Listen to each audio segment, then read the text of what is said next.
Yo! Hello there. Greetings and salutations. Happy Tuesday. I am having a bad hair day, so I have pulled it back into a ponytail, if you'll forgive me. Hence, the title of the stream. The hot dads will still love me if I look like I just rolled out of bed. Not that I had bedhead, but that I have ponytail, rocking a ponytail. It doesn't have quite the same impact as it did when there was like 16 inches of hair hanging off the ponytail. But it's cool. Rocking my Connor Army t-shirt too, just because, you know, seems like a good shirt to wear while streaming. It's also covered in cat hair, which I feel like is appropriate, you know, considering the Connor Army's unofficial mascot, besides Sumo the dog, is Igby the cat. So cat hair being all over this shirt seems like a good look.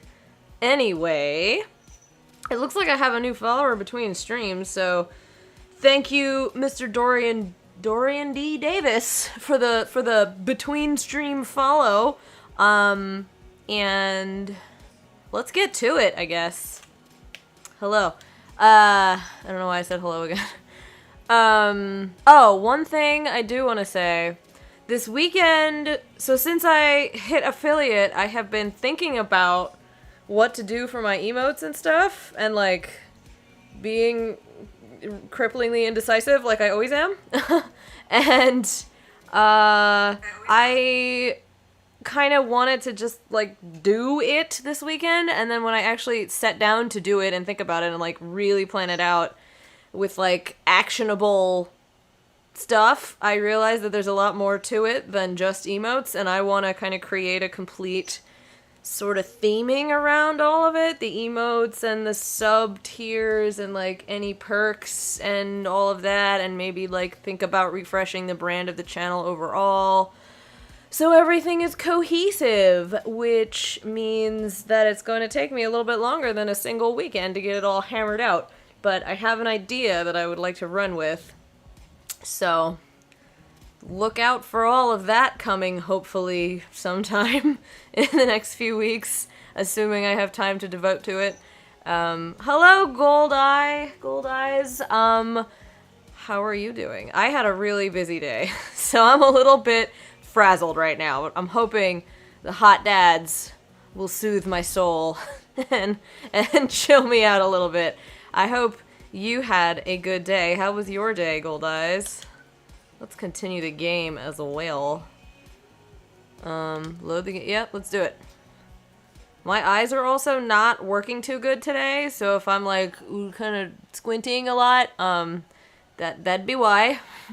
Apologies. Or like if I'm leaning over to get a better look. It's because I'm blind as shit. My contacts are about ready to be changed out, I think. But I will squeeze out every last use I can get out of a pair of contacts, because these things ain't cheap. Just saying. Where are we at? Let's see. We've gone on 1 date with Craig. 2 dates with Matt. I think we've gone on 1 date with everybody so far. Have I gone on 2 with Damien yet? I think it's between Matt and Damien. I really liked Matt to begin with, but I really liked Damien after that first date too, so let's go on a second date with Damien, I guess? See what his deal is? 'Cause he's pretty cool. My day was long and tiring. My new puppy kept pooping everywhere. You have a new puppy? Oh my god! I am hashtag jelly. I do not have room for a second animal in my apartment, but I mean, puppies are gonna poop. It's a thing. Like, you gotta house train them, and it takes time, and it's a process. But it's absolutely worth the effort to have that wonderful furry companion in your life.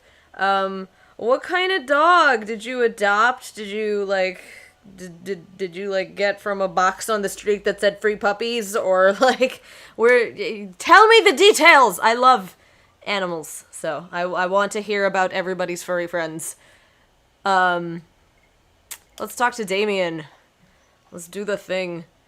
Also, because I have been running around all day and have been extremely busy, and I feel like I've been talking all day too, forgive me if my character voices are not quite up to snuff tonight, because my voice and self are a little bit worn out today. But we press on! I had a lot of fun hanging out with Damien the other day. I wonder what he's up to. I open up Dad Book and start writing him a message when Amanda walks in the door. Dad, you got a letter! Oh, is it from Grandma? No, it's from Damien. Whoa, can I see it? Amanda hands me a piece of old parchment folded into an envelope and sealed with purple wax. Damn, the dude goes all out. Yeah, buddy, he used purple. That's like a +1 for me. I'm a fan of the purple.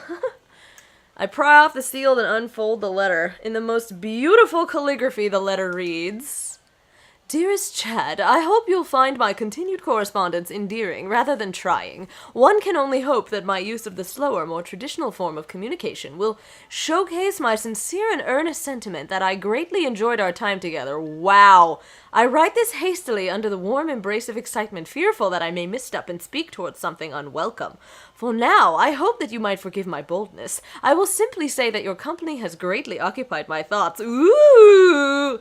While the afternoon may have been derailed by forces unforeseen, your companionship helped a great deal, not only in the discipline of my child, but in the morale of my spirit.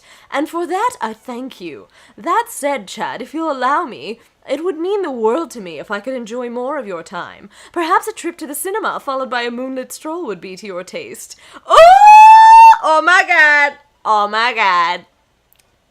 I eagerly await your response. With great respect, D. Bloodmarch. I love him. Amanda and I both look up from the letter. Wow. He's good. So, you gonna catch a movie with him? Yeah, I better message him on Dad Book and let him know. Amanda slaps my laptop shut. You have to write him back a real letter. But my handwriting looks like two toddlers fighting over a crayon. Dad, you have to. He wrote you a letter. That's so cool. Will you help me? I need to class this up. Father, I was made for this. Here's what you do. Find tickets to a show that you two will like, then enclose them in the letter. Oh, that's classy. Amanda and I hop onto my laptop and peruse showtimes. He doesn't seem like a romantic comedy kind of guy. Oh, here's one! Vampire Crusade 2. Evil never dies. I don't know, that sounds kind of stupid. Actually, it's critically acclaimed exploration into the ennui of existence. It really turns the vampire trope on its head. Really? Nah, there's just lots of blood and vampire titties. Well, let's roll the dice. I purchase the tickets and print them out, then sit down at the table with Amanda to try drafting a nice letter. I start writing. Damien. Hey. I mean, I shouldn't, like, copy him. It almost comes off as, like, I'm making fun of him. I don't know that... I feel like if you're that, like, specific about your manner of speaking, I feel like if somebody is trying to copy you and they're not like that, then it just comes off as mockery or being disingenuous. And I don't... Am I overthinking this? I'm overthinking this, aren't I? It's a dating sim, gosh darn it. If it didn't say I do hope and it just said I hope, that would make me feel... Whatever, let's just do it. Good one. What's next? Hey, remember when your son tried to cask him Amontillado, that kid? Alright. It's clear what the answer should be. I must confess of my amateur control of the written word. Geez, Dad, have some faith in yourself. Okay, we're trucking along. Let him know how you're feeling. You find me in good spirits, for I felt very much the same after our last encounter. Okay, yeah. The second... That earnest shit was pretty messed up. I don't know, the first and second seem pretty similar. This first one seems more romantic-y. The second one feels more like, let's be bros, I had fun with you. But I'm obviously not very good at reading the situation when I'm given the option of how to respond. Let's do the first one. Nice. Ask him to hang out already. True art takes time, Amanda. Well, a strange turn of events, I found myself enamored of the situation at hand. Does that even make sense? Like Bruegel's landscape with the fall of Icarus, I find myself lost in your details. Let me, get at that. Oh god, I really wish I could say the last thing, but I know that'll fuck it up. I don't even know what this is, so I find myself lost in your details sounds really romantic-y, but also I do not know what that reference is. So I'm gonna go with the first one, just because I don't want to accidentally reference something that I shouldn't. Bring it home, Pops! Let me take you out. I got 2 tickets to the movies. I would very much enjoy your company, accompanying me to the cinema. It would bring me great pleasure to escort you to the cinema.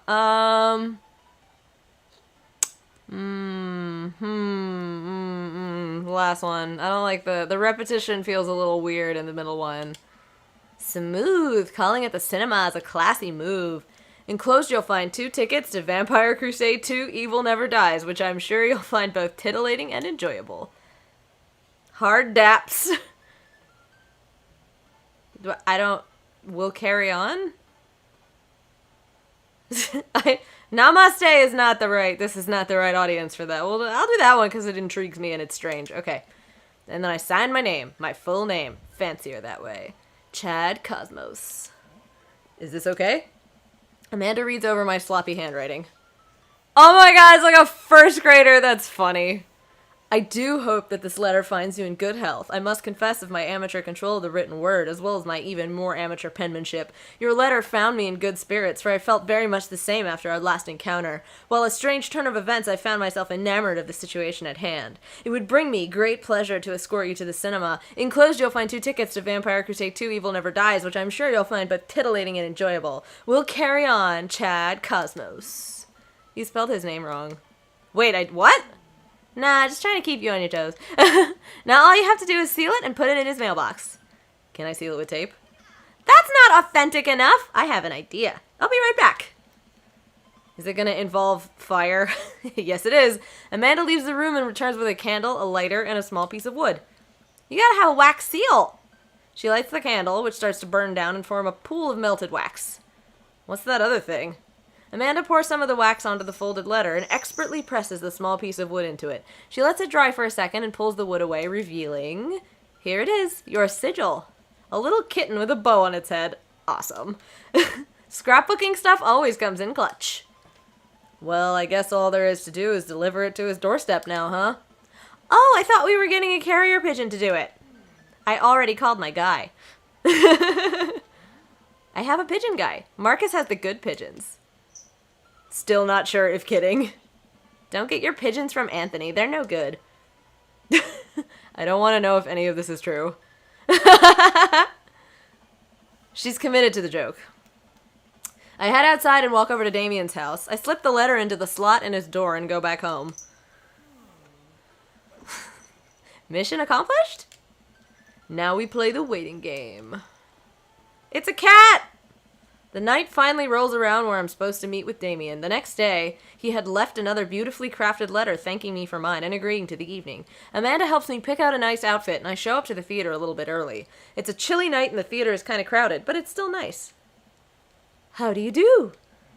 I jump at the sound of his voice and turn around to see Damien right behind me. You almost gave me a heart attack. How long were you there for? I don't know. I just walked up. My apologies for frightening you.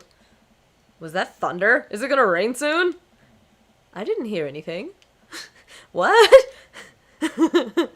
Okay. Is he, like, actually a vampire? He's so spoopy. Regardless, the hour grows close. Shall we take our seats in the cinema? I must thank you again for purchasing our tickets. Please allow me to repay the deed in Sour Patch Kids, or perhaps Milk Duds. I love him! Oh my god, I'm sorry, Matt. This guy is charming the pants off of me. Hopefully, literally. Let's do it. Oh my god, the last time we said that, we actually did it. Oh boy. We get in line to buy snacks. As we're waiting, I hear a familiar voice behind us. My dad's here. Oh no! I turn around to find Lucian standing a few feet behind us with a gaggle of other goth kids. Lucian, how nice to see you. I didn't know you were coming to the theater. I'm glad to see you spending some quality time with your friends. Whatever, Dad. And what movie will you be attending to— Oh, no. Oh, no. My friends are making me see some kids' movie about talking animals. I don't really care about it. Well, I do hope you enjoy your evening. We'll be watching Vampire Crusade 2, Evil Never Dies. What? You? Watching that? Yeah, I thought Damien would enjoy it. Ha! Good luck with that, Dad. Oh, I thought they were going to be seeing the same movie. Lucian rejoins his friends and I look over to Damien. Good luck with what? It's nothing. My son loves to tease. We wait in line for a little longer and Damien buys us snacks. He seems a little nervous. I wonder what's wrong. He's actually a vampire! This is gonna be vampire cultural appropriation. We're gonna have to, like, navigate that minefield. Damien and I take our seats and settle in for previews. Glancing at him, I can see he's sweating profusely and gripping his armrest. Is everything okay? Yeah, that's a fair question. Everything is perfectly fine. I'm so, excited for this film. I'm a devoted patron of the arts, especially the scary arts. The scarier the art, the better. Oh, he's, like, scared of horror movies. He's a little baby like me. Do you have a favorite horror movie? Of course I have a favorite horror movie. Mine is Halloween Town. Terrifying. Oh, interesting. That's odd. I don't seem to remember Halloween Town being that scary. I would have expected him to bring up some sort of strange foreign horror film that I'd never heard of. Damien's knuckles are turning white. It looks like he's about to rip the armrest off. Wait a second. Damien, are you afraid of horror movies? You must be joking. I love horror movies. Oh my god, we're gonna get one of those romantic, like, hand-holdy things. Ah! The lights dim for the film. Damien screams immediately. Okay, I'm not that bad. I apologize. I was thinking about something far scarier than this movie, which is not scary at all. Aww. We settle in as the film starts. I offer Damien some licorice and he takes one. I take note of how much his hands are shaking. Aww. He likes Chad so much that he's willing to put up with the scariest thing ever in order to be on a date with him. Oh my god! The title flashes across the screen in bloody letters. Vampire Crusade 2, Evil Never Dies. A pale man with a long silver hair, glittering red eyes, and well-oiled abs sits up in a coffin. Romulus Bad Blood! Oh my god. Awaken my coven. Two more vampires slide the tops of their stone coffins onto the floor. Demetrius Morvant! I wonder if Susie had anything to do with naming the vampires. Brother, is it time? Carmela von Ruden. Yes, husband, but also mortal enemy. It is time. The three look at each other and then to the camera. For the Vampire Crusade! This rules. The trio of vampires flies off into the night as foreboding organ music plays in the distance. I somehow get lost in the movie. As dumb as it sounded, it's actually a pretty fun flick. We get to a tense moment of the movie where Romulus Trueblood sits at a truce meeting with the general of the human army, whose wife, Romulus, has fallen in love with. Romulus, it is good to finally meet you. General, I agree. It is good to finally blood you! Romulus leaps out and slashes the general's throat. Blood spatters over everything, including the camera. Damien screams again, reflexively grasping my hand. Yes! I love this trope! Fuck yeah! Hold hands, god damn it! I immediately blush, forgetting about any vampires or blood or vampiric blood. Oh, I'm terribly sorry. Damien retracts his hand and places it back in his lap. I was writing a novel in my head about blood magic, and I got to an extremely scary section. I'll just admit it. Damien goes back to quietly stressing out over the movie. It's kind of cute that he won't admit he's afraid of it. I wish he would hold my hand again. Ah! Maybe I could do something to try to make him feel more comfortable. Are you gonna pull the move? I'll do... Oh my god. I've got it. I'll do what all dads do best. Talk during the movie. Point out plot hole? Point out a plot hole, like, takes you out of it, so it makes it, like, reminds you that it's a movie. Ask what's happening potentially also could take him out of it because he needs to, like, think critically about the story and, you know, take him out of the world a little bit, but I feel like that's still... I'm gonna go with plot hole. Did you notice how that guard fired 7 bullets, but his gun only holds 6 bullets? Yes, that is absolutely unforgivable from a filmmaking standpoint. It's almost unwatchable. It's funny how it's so much easier to point out tiny mistakes in the work of others than it is to actually go create your own thing, huh? Everyone who worked on this game just pointedly stares at you. Hey look, that's an anachronism. The rest of the movie goes by relatively smoothly, with only a few whimpers from Damien. Maybe he would have liked the romantic comedy better. We get to the final scene of the movie where Romulus Badblood and the General's wife embrace each other in his crypt. It appears that the true vampire crusade was the vampire crusade in our hearts. Our cold, unbeating hearts. Romulus and the General's wife begin making out. Hard. The film fades to black and the end appears on the screen. But then it hard cuts to Demetrius and his rival lover Carmela, who watch the two from afar. Oh no! Twist ending. Our bloodline has been pure for 1,000 years. Romulus has betrayed us by loving a human woman. I'm making him sound like an alien. It will only be a short time before the next Vampire Crusade 3. Evil must die again. More thunder, more ominous organs. The movie fades out again and a bloody question mark now accompanies the end. Dun dun dun! Damien and I walk out of the movie theater amidst throngs of chattering moviegoers. He's a little more pale than I remember, but otherwise he survived the encounter. He even seems kind of invigorated.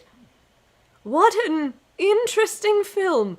While the premise admittedly struck me as pedestrian, I was intrigued by its harrowing love story and great attention to detail in regards to vampiric lore.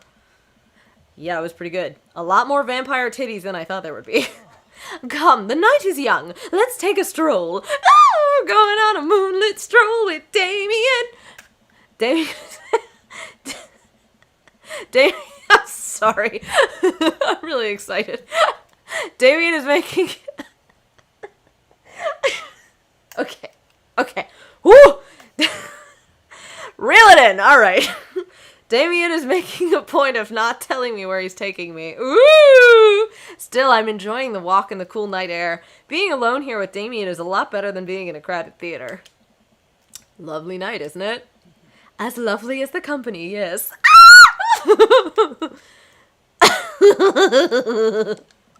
He thinks I'm lovely. Lovely. Sweet and warm and winsome, radiant as in some dream come true. It's from a musical. Sorry. I'm not sorry. Damn. Okay, here comes the smooth response. Oh god. Thanks, cool, or okay? Thanks? Thanks. Let's go with thanks seems okay. No problem. Crushed it. Why does he look angry? We both stand there feeling a little awkward. I sure am one. Smooth operator. Smooth operator. Are you getting a little hungry? We could maybe stop off and grab something to eat. Worry not, friend. I have a plan. We turn the corner and are greeted by the gates of a cemetery? What? Are we going in there? A little bit of Victorian flavor, Chad. Trust me. Just be respectful. Those are people's families buried in there. I'm a bit nervous, but Damien hasn't led me wrong yet. I follow his lead as we walk into the cemetery. Statues of angels stare down at us as we follow a path through the faded tombstones. As we crest a small hill, we get a beautiful view of the city. The night lights sparkle around us. I gotta hand it to him. For being in a cemetery, this is strangely romantic. Picnicking in graveyards is an old Victorian tradition, an appropriate finish to an evening after a vampire movie, wouldn't you say? With a flourish, Damien produces a blanket and a picnic basket. Where did they come from? Wait, where were you hiding that? He's actually a vampire. Under my cloak? Oh, right. Damien unfolds the blanket and we both sit down, gazing out at the city lights. He produces a bottle of red wine and a fine selection of cheeses. How did they let him into the theater with all that stuff? In the Victorian era, there were no public art galleries, parks, or botanical gardens to speak of. Once rural graveyards became a more popular alternative to church burials, they became the only place that people could see beautiful plant life and fine sculptures. That makes sense. This is pretty nice. I have a question, though. How are you so okay with being in a graveyard, but you had trouble handling a scary movie? I wasn't... He sighs deeply. Okay, yes, I was extremely scared by that movie. I was not writing a book about blood magic in my head. Really, Damien? I've never been good at those. I just feel as if because of how I look and act, people expect me to love horror films, so I must play the part. Truth be told, I don't know if I have the constitution for them at times. Damien, I'm so sorry. If I had known, I would have suggested another movie. It's quite all right. I actually did find myself enjoying this one, thanks to your help. Graveyards, however, I think there's something rather beautiful about death. Cemeteries are traditionally built away from cities, away from the realm of the living, and it keeps us rather separated from it. To acknowledge death and become comfortable with it, I think, gives us a certain intimate knowledge of ourselves. Wow, that's really deep, actually. To sit amongst generations of those who came before us, to be truly alive in the midst of so much death, brings me great comfort. You're an interesting character, Damien. Death helps me appreciate life, to savor every second. We sit and enjoy our food and wine. I don't feel scared anymore. Never thought I'd be comfortable sitting alone in a graveyard at night, but I actually feel very peaceful. Suddenly, it doesn't seem like we're alone. Off in the distance, I see a shadowy figure in the trees. What is that? I'm not sure. It noticed us. I'm paralyzed with fear as it begins lumbering slowly toward us, its shape taking a more animal form, more feral. I look to Damien for help, but he's just as afraid and transfixed as I am. I want to scream, but it's stuck in my throat. The creature is getting closer, moving faster! It's like a dog, right? Woof! Oh. It's a dog. As if, oh my god! It's the eyes! It's a Frenchie. Oh my god. Oh wow. Okay. Oh, it's a Boston Terrier, not a Frenchie. Anyway. Eyes. Buggy eyes. As it finally comes into the light, the friendliest, dumbest little Boston Terrier I've ever seen pulls its owner toward us. The dog trots over to Damien and sniffs at his hands. Damien looks ecstatic. He ruffles the dog's fur happily. What a beautiful dog! Hey. We both look up, not expecting to see. I fucking knew it was gonna be him. Thanks. Robert, what are you doing out here on this lovely evening? Hunting cryptids. What? What? I didn't know you had a dog. This isn't my dog. I found her wandering in the street. I put a leash on her, and now we're walking around this graveyard together. God damn it, Robert. Hunting cryptids. Damien and I share a look. May I give her a treat? Sure. Wouldn't give her cheese, though. Not to worry. Damien reaches into the depths of his cloak and procures a small drug treat. What else is he keeping in there? The dog laps up the treat and crunches away, tail wagging furiously. Damien continues to smooth down her fur. Thanks. My absolute pleasure. Damien shakes the dog's paw. Oh my god! Lovely to meet you, my friend. May our paths cross again. Robert and his dog disappear into the darkness again. Damien stares after them. I didn't know you liked dogs. Victorians love dogs, actually. Most Victorian women of high fashion would always be accompanied by a small dog, such as a terrier or a Maltese. I, think big dogs are nice, too. Yeah, man, dogs are cool. I do believe we've had enough excitement for one night. What say we make our way home? Damien hops to his feet and extends a hand to help me up. I gladly take it, as my knees aren't what they used to be. He packs up his picnic basket and leads us out of the graveyard. As we begin to walk home, I take one last look at the cemetery. It really is beautiful. Aww, so strange, but so romantic. Like a proper gentleman, Damien walks me to my doorstep. Thank you ever so kindly for your company tonight. Damien, it was my pleasure. Chad, if you'll allow me, it would bring me great joy to offer you a token of my affection. Ooh! Damien reaches into his cloak and pulls out a folded, monogrammed handkerchief. He presses it into my hand. Wow, thank you, Damien.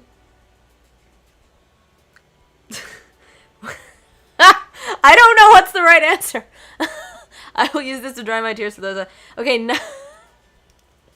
not maybe not that one.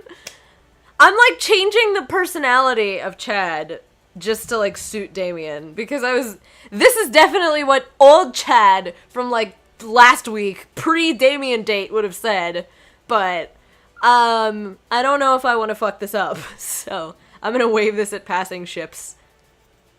I feel like this is a little too extra. I like that because it's like a joke, but also okay. Let's go with that one. I approve. Yay! I didn't get any eggplants today though. Damien shuffles his feet. Oh my god! I just want to say that it's rare to find someone like you, someone who's open to my eccentricities. Ah! It's nice to feel so accepted. Thank you. Damien gives my hand a quick squeeze. I am excited right now. Can you tell from all the squeaking? Damien blushes and hastily retracts his hand. I must take my leave. Good night. Before I can say anything else, he's gone. Huh. I unlock the door and step inside. I think that went well. I didn't get any eggplants, but I think it went well. Like a whirlwind, Amanda runs from the window and plops down on the couch, trying to look nonchalant. Hey, Dad, what's up? Were you watching me from the window? No, I was just, okay, yes. How was the movie? Lots of vampire titties. Told you. But as it turns out, Damien is Wait, Amanda doesn't need to know that. I'll keep it between me and Damien. Scary cool! Yep, he's so cool, it's scary. Nice save, Chad. Did you know that graveyards used to be a place to throw parties? I think I'm misremembering that. Wow, that's pretty punk. Also, we saw a dog. Definitely thought it was a werewolf for a minute, though. How can you be so sure it wasn't a werewolf? How can you be so sure I'm not a werewolf? And how can I be so sure you're not a werewolf? Amanda's eyes narrow. I don't trust you. Nor I you. We make intense, wary eye contact for a second. Anyway, I'm calling it for the night. Don't stay up too late, will ya? I'll try not to howl at the moon past midnight. That was a good date, I think. Yeah! Yeah! Date complete! Mandals! How'd we do? Woo! Alright!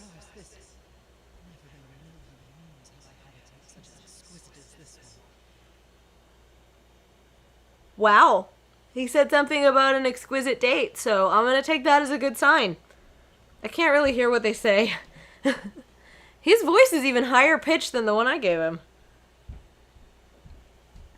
It's never too early to invest in a personal IRA. Alright. It's a beautiful night and the air smells so fresh, so I decided to take the long way home.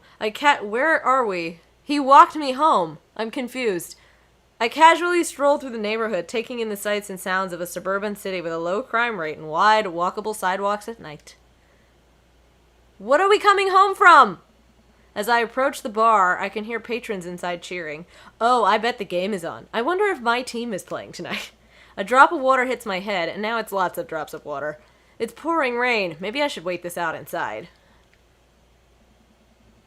I order a beer from the bar and settle in. It turns out that my team isn't playing tonight, but I can certainly enjoy the game regardless. The bar is unusually crowded, and the feeling of camaraderie over a shared love for the game makes me smile. Sports are nice.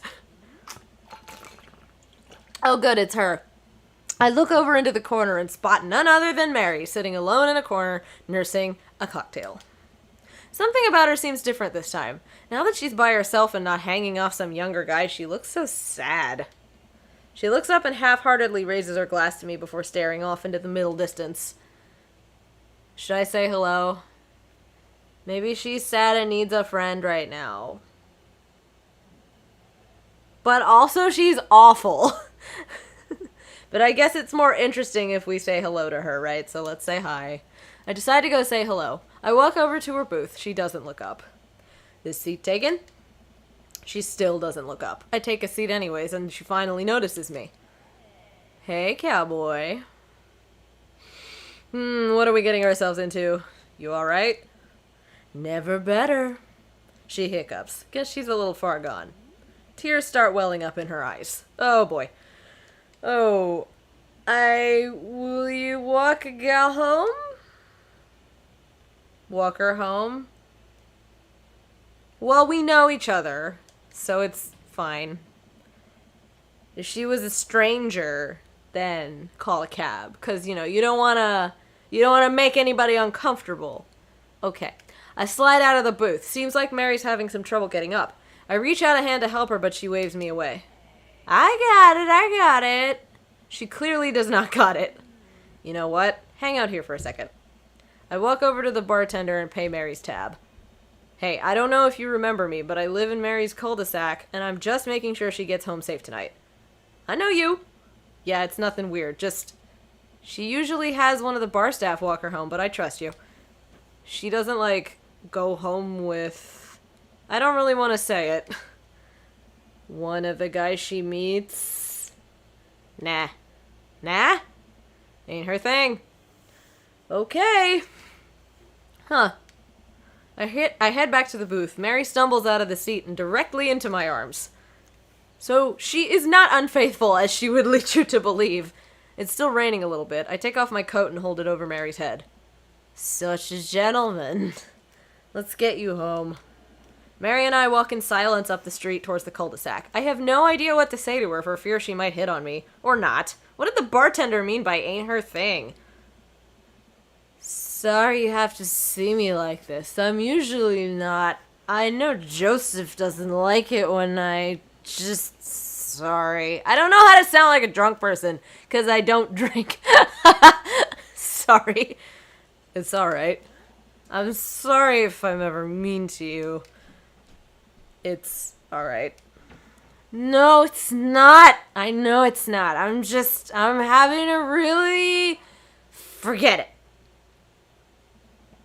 Cool. She almost was a vulnerable human for a second there. Why are two of her fingers folded in like this? Oh, I guess that's the same model as when she's holding a drink. But, there's no thumb holding, so she's just... I don't understand. Okay. As we get to the cul-de-sac, I can feel Mary starting to slow down. By the time we arrive at the doorstep, she pulls away from me. Wait, can we just... Hold on. What's wrong? She gonna hurl or something? How about another drink? Old time's sake.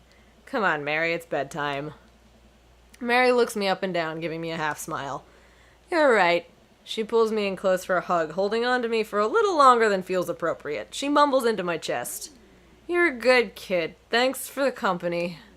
Mary gives me a pat on the back, straightens out her sweater, and walks the rest of the way to the front door herself. Huh. Okay. Is Mary okay? Who's gonna ding? Nobody? Nobody's gonna message me? Usually somebody messages me after a date, and then the activities continue. I think the game is trying to tell me to hurry up and pick somebody. After seeing Mary, though, now I'm kind of curious what the fuck's going on with Joseph. I'm not, interested in Joseph. I'm just interested in Joseph's backstory, you feel? But if we go on a third date with one of those two, then the game will just end. So, or at least I think so. I don't know.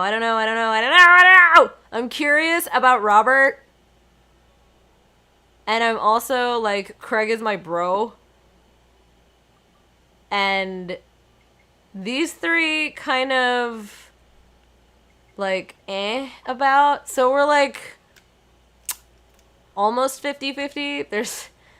It's not an even number, so it can't be actually 50-50. I don't know!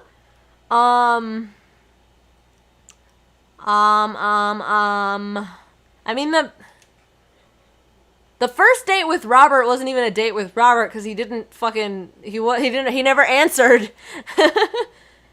And we really hit it off with Craig. So, we got our first eggplant emojis with Craig. So, I do not know. I am very intrigued by Robert. Fuck it, let's do it. Let's talk to Robert and see if he'll actually respond this time. I really am curious what Robert's ending is. If it's just having another one night stand with him or something. I really enjoyed the night I spent with Robert, but he's been dodging me ever since. I really want to see him again. I've tried messaging him a few times, and Dadbook says he hasn't read them. Haven't even seen him come out of his house, actually. Well, except for that time that he came to, like, various cul-de-sac events, and he was in the cemetery with the dog and all that. But never mind!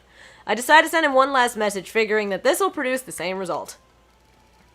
Hey man, don't know where you've been, but we should grab a drink soon. I walk away from my computer because at this point I know he's not messaging me back anytime soon. I linger in the kitchen. I'm all caught up on work, the house is relatively clean. Maybe I should do something nice for Amanda. Ah, I'll bake her favorite pie! I root through the pantry and pull out all the ingredients. This is an old family recipe that I used to make with my grandmother when I was a kid. I lost the actual recipe card a long time ago, but I think I'll be able to remember how to make it. I start mixing the ingredients together for the crust until I get a nice dough. I throw some cherries into a saucepan to make the filling. Normally I don't like to multitask in the kitchen, but this cherry pie is a piece of cake. Pie? It's a piece of pie. Pie is not easy. I'm making a pie. Yeah. Okay. Ah, man. I can never remember what temperature you're supposed to set the oven at. I'm pretty sure it's 375, but I could be wrong. Who am I kidding? I'm never wrong when it comes to this pie! My special twist on my grandma's recipe includes a secret ingredient that not even Amanda knows about. It really makes the cherries extra flavorful. Is it booze? Is it kirsch? God, why can't I remember what the secret ingredient is? Ooh! Ooh, it might be... It could be one or the other. I bet it's salt. But like a little salt. Oh, it's salt! Duh! Just a pinch of salt to bring out the natural sweetness of the cherries. Oops! I accidentally poured a little too much in. Way too much in. I'm sure it's fine. Baking is an art, and some of the most beautiful art is made from mistakes. Baking is a science. Cooking is an art. I finally get the pie in the oven. How long am I supposed to leave it in there? 50 minutes? I'll just wing it. Amanda's gonna be so excited! That kid loves a good pie. I have a seat at the kitchen table and do word jumbles until Amanda comes home. I can hear the door slam open. What does Chad do for a living, I wonder? Yo, Pops! What smells like pie in here? It's pie, sweetie. Amanda darts over to the oven and looks inside. Yes! Hey, it's not done. Be patient. What's your angle here? What? Pies are an objective-based confection. What are you trying to get out of me? I've been leading a double life. Amanda, I have terrible news for you. I'm actually a pro skateboarder, an aspiring astronaut, and bank robber. The lifestyle is calling me back and I must go. One last job. You know how it is. This pie was the only way I knew how to tell you. Well, I appreciate the years we spent together, but a trade-up is a trade-up. Remember me when you're kicking your feet up in Ibiza. Thanks for the pie. We share a cordial handshake. I wait for a few minutes before taking the pie out of the oven. I set it on a rack to cool and guard it so Amanda doesn't dig in before it's ready. Huh. What? Does it look kind of weird to you? Oh, that's just me taking artistic license on what cherry pie means to me emotionally. I'm just saying this because, you know, it seems like you might have baked this pie incorrectly. And you're currently, right now, trying to pass it off as a good thing. It's art, sweetie. Was it art when you accidentally baked a whole uncracked egg into the center of my 12th birthday cake? Well, it's... Was it art when you tried to make brownies and accidentally created chlorine gas? How do you even do that? Well, that's a bit of an exaggeration. Was it art when you... Just eat the pie, Panda. I cut us a few slices and we sit down to eat. The cherry filling oozes out of the sides and the buttery crust glistens. I watch as Amanda takes a bite. Ah... What's wrong? Is it not good? Amanda winces and fans her mouth. No, I just burned the heck out of the roof of my mouth. This pie is amazing. Sorry for doubting you. I breathe a sigh of relief and take a bite. She's right. This pie is pretty incredible, as it always is. I'm really proud of you for making a pie without burning the new house down. I got a few dad tricks up my dad's sleeve. Maybe fathers aren't as bumbling and stupid as the media makes us out to be. Maybe we as a society should have a little more respect for fathers as a whole. Dad, your sleeve is on fire! I run to the sink and put myself out. Pride will be my undoing. Amanda and I clean up the kitchen and play a little more living room hoops before she retreats to her room to do her homework. Living room hoops? I go back to my word jumbles. Hey, this one spells cat. Cat! I don't know if she's on the camera. There's a cat. There she is. Beep-a-deep-a-deep. Even when she's asleep, she does the elevator butt. I love it. Yeah. Okay. Anyway. Cat. The rest of the evening trickles by. We eat dinner, I help Amanda with one of her scholarship applications, and we both start getting ready for bed. I decide to check Dad Book one last time before I climb into bed. Still nothing from Robert. Huh. Hope he's okay. I turn out the lights and lie down. He just obviously... What? I got a hey! Chad! Hey! Hey, Chad! Come hang out with me! What is that? I was just on the verge of falling asleep. I climb out of bed and try to identify the source of the dinging. My computer screen illuminates the dark room. I walk over to it, ready to turn it off, when I notice what's happening on screen. Winky face! Well, that's not exactly subtle. This is a you up text. But I mean, I did have fun with him the other night.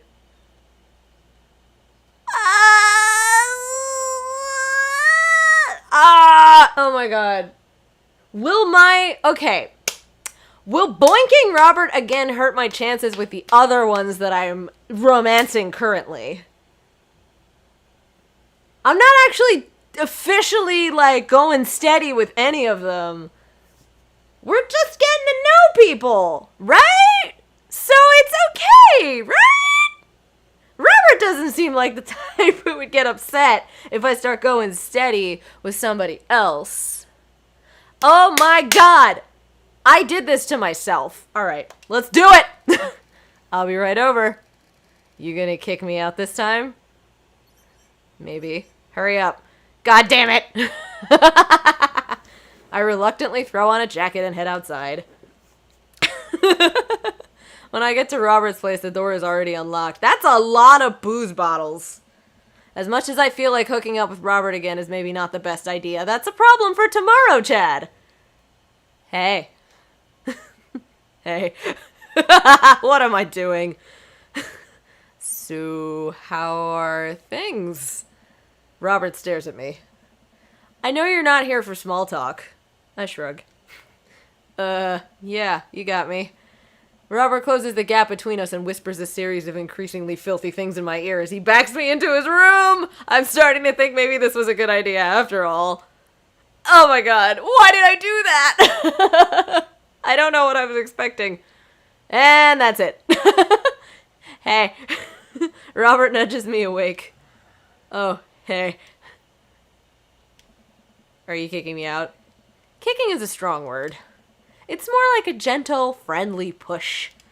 Gentle and friendly are not words I would ever use to describe Robert. I sit up and stretch. Oh god, I'm so sore. And I haven't had hickeys like this since college. Jeez. I'm not doing this again if you're just gonna force me to leave. Yeah. You'll say that next time too. Okay, Mr. Man. I throw my clothes back on while Robert smokes a cigarette on his balcony. See you around, I guess. Yep. Cool. I walk back home, my bones creaking. Ugh, what's his problem? Okay. I don't know if I'm happy with that decision. What are these things? How do you... What?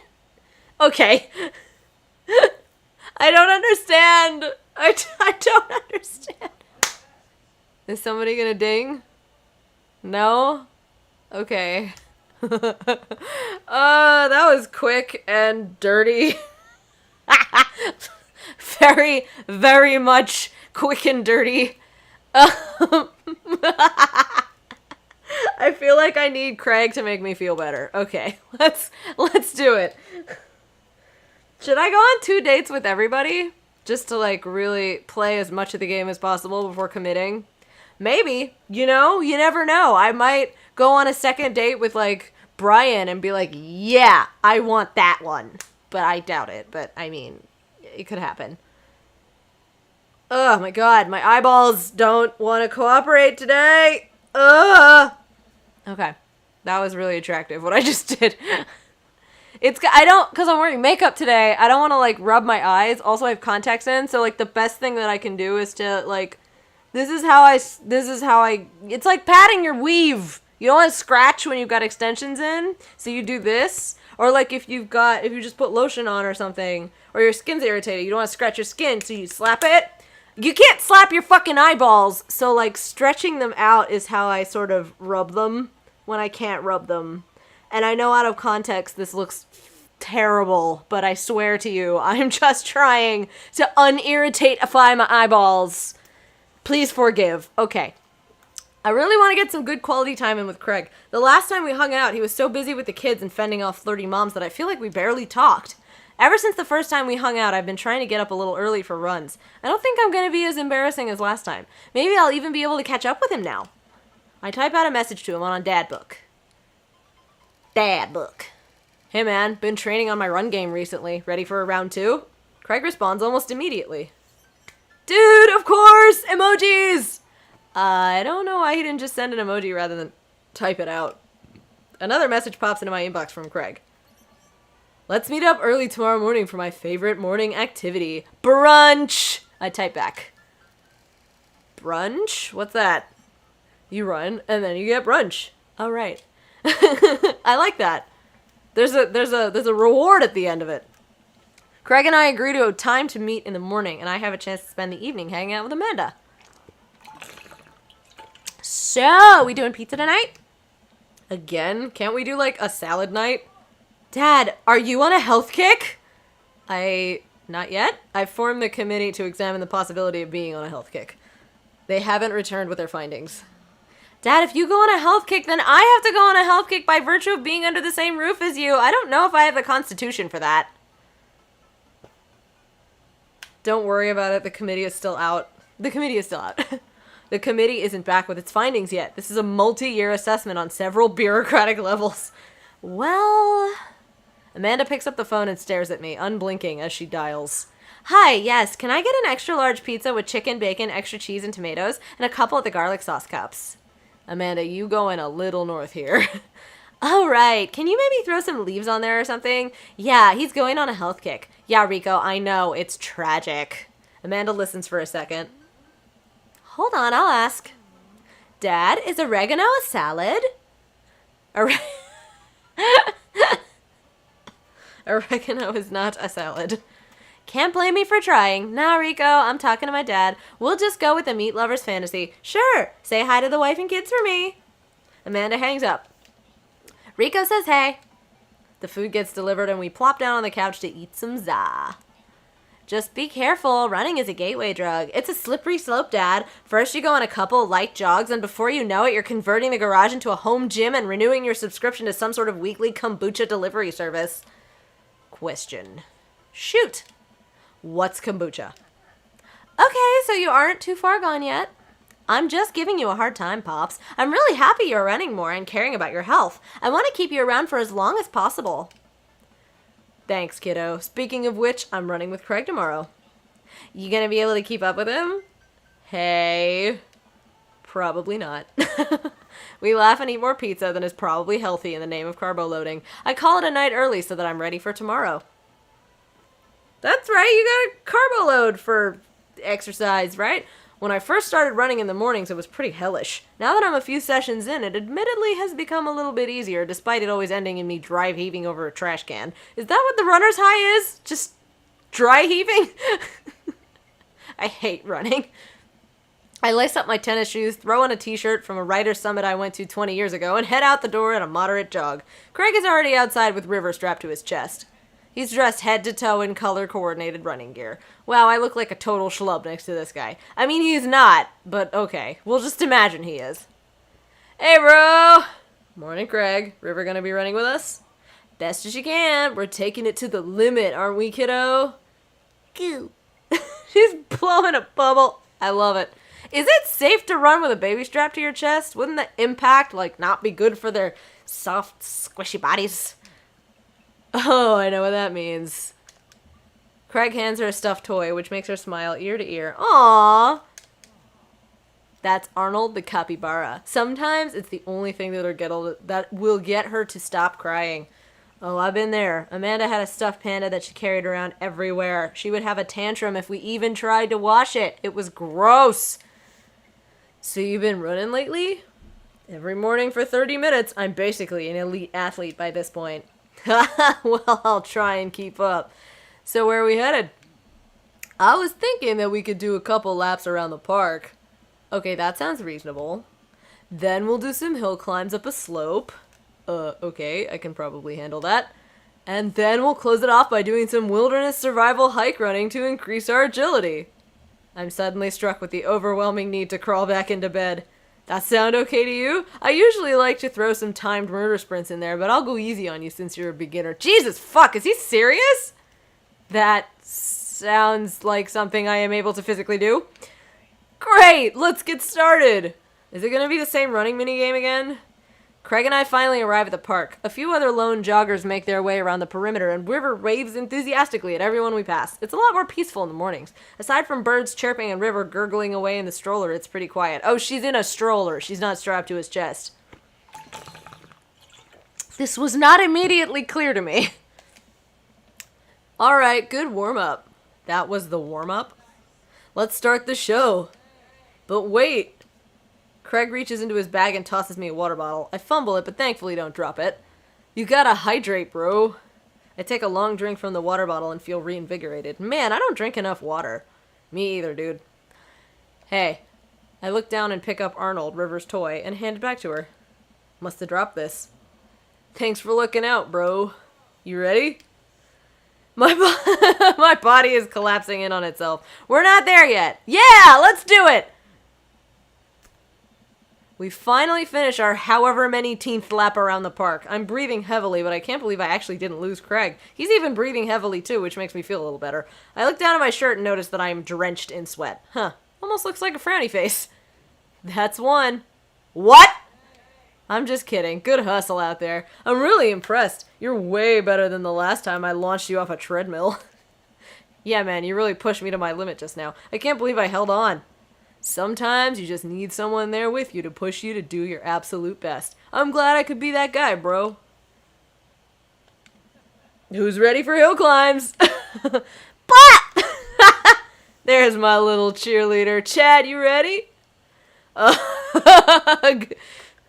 Ugh or ugh. I'm gonna go full commit ugh. You bet! Craig takes me to a separate portion of the park where there's a steep hill that seems to go up forever. I strain my eyes to see some other joggers at the top. So what do we do now? We run up the thing. That looks like a lot. Chad, there's two things you need to know about this hill. One, don't stop running till you get to the top. And two, Craig points to the top of the hill. That's not the top. I'm having chest pains just thinking about it. I can't even see the hill. Let's do this! Aha! I finally reached the top of the hill after making my way past what I originally thought was the top of the hill. Once there, I hunch over onto my knees and gasp for air. My lungs are like daggers poking my ribs. I can feel my heart in my ears.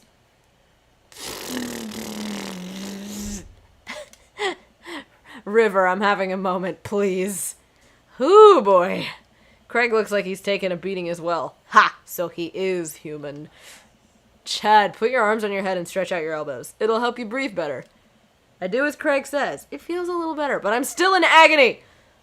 And here, Craig tosses me the water bottle again. I hydrate like my life depends on it. Thanks, dude. Phenomenal work! You feel that lightness in your head? That's the runner's high. Oh, that's it. I thought I was just, dying. Want to take it slow for a bit? I would like that very much. As we're catching our breath, River starts crying. Oh no! What's wrong, sweet pea? Do you want to play with Arnold? Craig looks around us. Oh no! Did we lose Arnold? Oh boy. Man down. I think we lost Arnold. River keeps wailing. I've abandoned my child's toy. We gotta find him, dude. It should be simple, right? We just gotta retrace our steps. I remember River last having it down at the bottom of the hill. Craig and I jog down the path, searching high and low for the stuffed capybara, which Craig takes the time to explain to me is a large rodent native to South America. We get to the place where River might have dropped it, but it's still nowhere to be found. Looks like we got a mystery on our hands. We'll have to get to the bottom of this. I suspect foul play. Looks like this is a prime case for world-renowned Detective Cosmos. Dude, it's time for a bro adventure! A bro adventure! We high-five and decide to jog back to the park to see if we can find any leads. So it looks like there's a couple more places to check and some bros around here that we could interrogate. Sounds good. Wait, who's good cop and who's bad cop? I think about it for a second. Well, I think that with your stature and overall resilience, you would make an intimidating bad cop. But on the other hand, you do have an adorable baby strapped to your chest, so that softens the edges a little bit. All valid points. I think you would make a great good cop because of your congenial attitude and willingness to try new things. But then again, I've seen how you get when there are too many commercial breaks during a show, so you have the potential to be a scary bad cop. I don't want to have to watch Meet Hell in 3-minute segments with 5 minutes of commercials in between, and they're loud! The commercials are too loud! I just want to watch my shows in peace without people yelling at me about wiper fluid and stuff! I feel that, Chad. I feel that. The commercials are too loud. Case in point. Let's play it moment by moment. Smart! So, where to, Protective?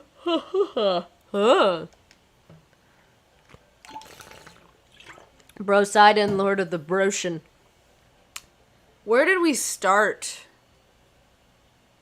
The playground, I guess? Let's go to the playground. Because, like, some kid might have picked it up. So, that's a good spot. We make our way over to a small playground at the edge of the park. A couple of kids play in the jungle gym, while parents watch on nearby benches. Over on one of the benches, I spot a familiar face. Interrogate Joseph. Ooh, should we try to calm her down? I don't know. Any of these could be good. Let's interrogate Joseph. Let's see what Joseph is up to. We jog over to Joseph, who seems to be engrossed in his book. Joseph! Joseph nearly drops his book.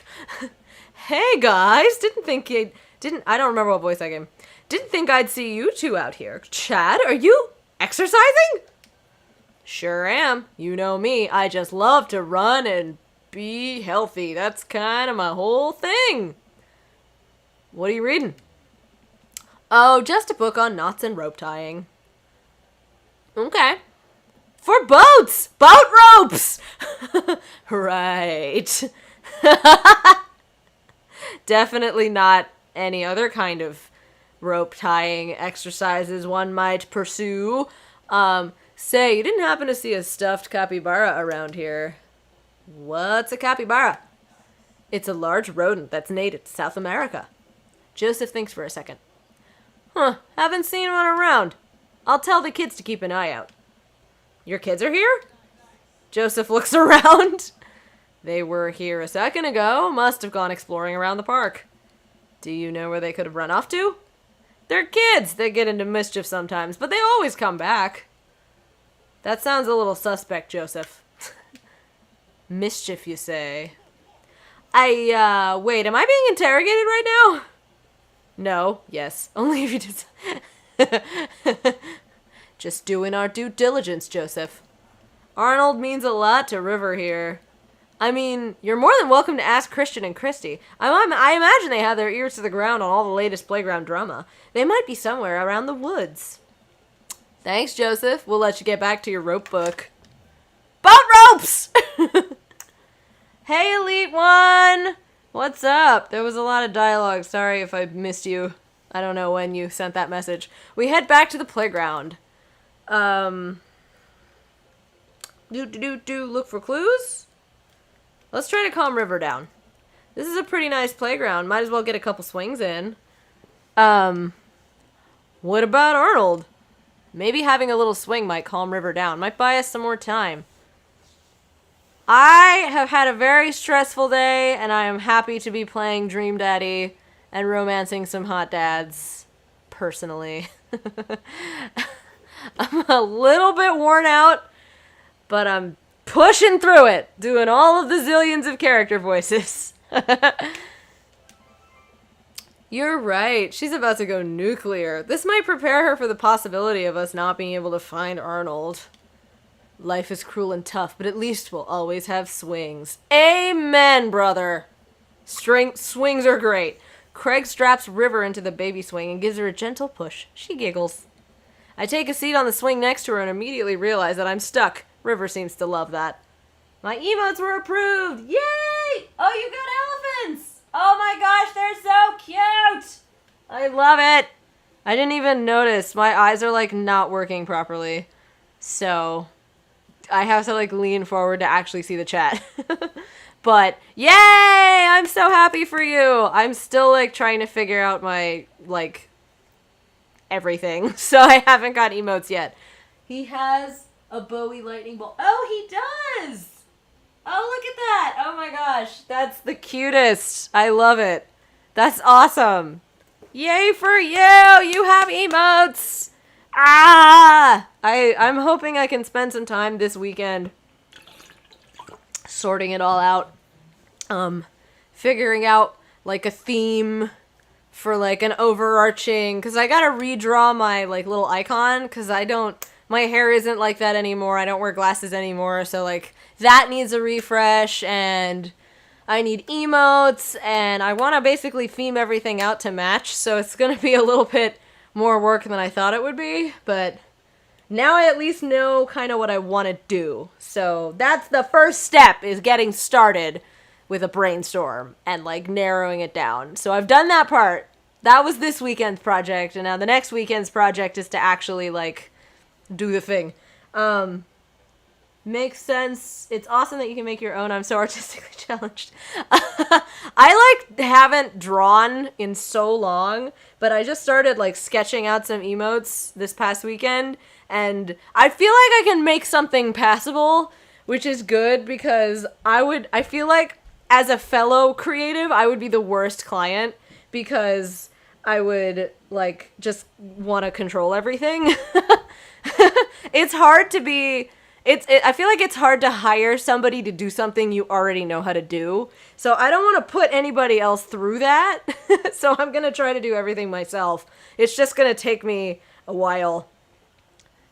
Yeah, I get that. I was like, do what you want. Here's my reference. That's a good client. You're my favorite kind of client.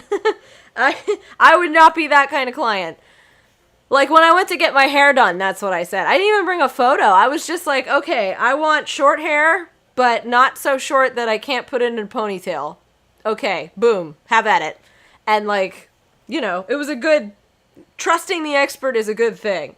But when you're also the expert, and there's two experts who potentially have two different perspectives on how things should be done, then you might... things might get a little heated. Anywho, swinging! Craig eventually helps me out of the swing, and we decide to get back to the investigation. We head back to the playground. We were already on the playground. Okay, look for clues. Craig and I, two grown adults, walk onto the playground and begin examining it meticulously for clues. There's no forensic evidence here. No stray capybara hairs, at least. Blah, blah, blah. This is a lot of words. After searching fruitlessly for some time, we look up. All the parents are staring at us. We smile and wave as we awkwardly slink away. I mean, every parent can understand a lost toy. Okay, move to another part of the park. Where to now, bro? Let's go to the woods and talk to the children's. The creepy, creepy children's. We make our way to the outskirts of the park. There are a couple of benches by the dense tree line. Looks like Robert's here all by himself. This also seems like the perfect place to look for clues. Joseph twins must be around here somewhere. Should we interrogate Robert? Let's look for... Let's interrogate Robert. Maybe Robert saw something. He will probably just bullshit something, and then it'll be mildly amusing, but also extremely awkward, and then we'll move on.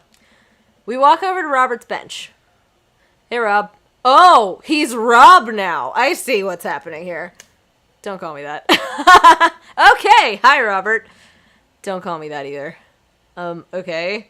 Hey, buddy. What are you up to?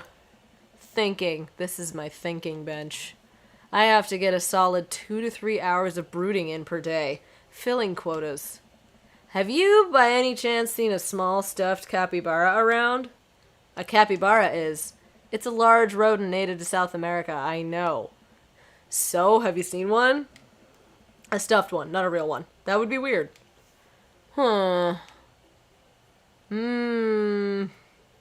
Should I be good cop or bad cop? I'm gonna be bad cop because it's more fun. Alright, Robert, we've been nice. Help us out or I'm gonna go off, learn how to fight, and then come back here and kick your ass. You? Learning how to fight? Please. Well, fine. If you don't tell us what we want to hear, I'm gonna spoil the season finale of Long Haul Paranormal Ice Road Ghost Truckers. You're bluffing. My buddy here doesn't play by the rules. Chad will do it. Callum and Flint crash into a haunted... Stop! You're a monster! Robert sighs. I haven't seen any goddamn capybara, okay? Crap! I was really nailing the bide cop bit, too. I thought for sure we had something.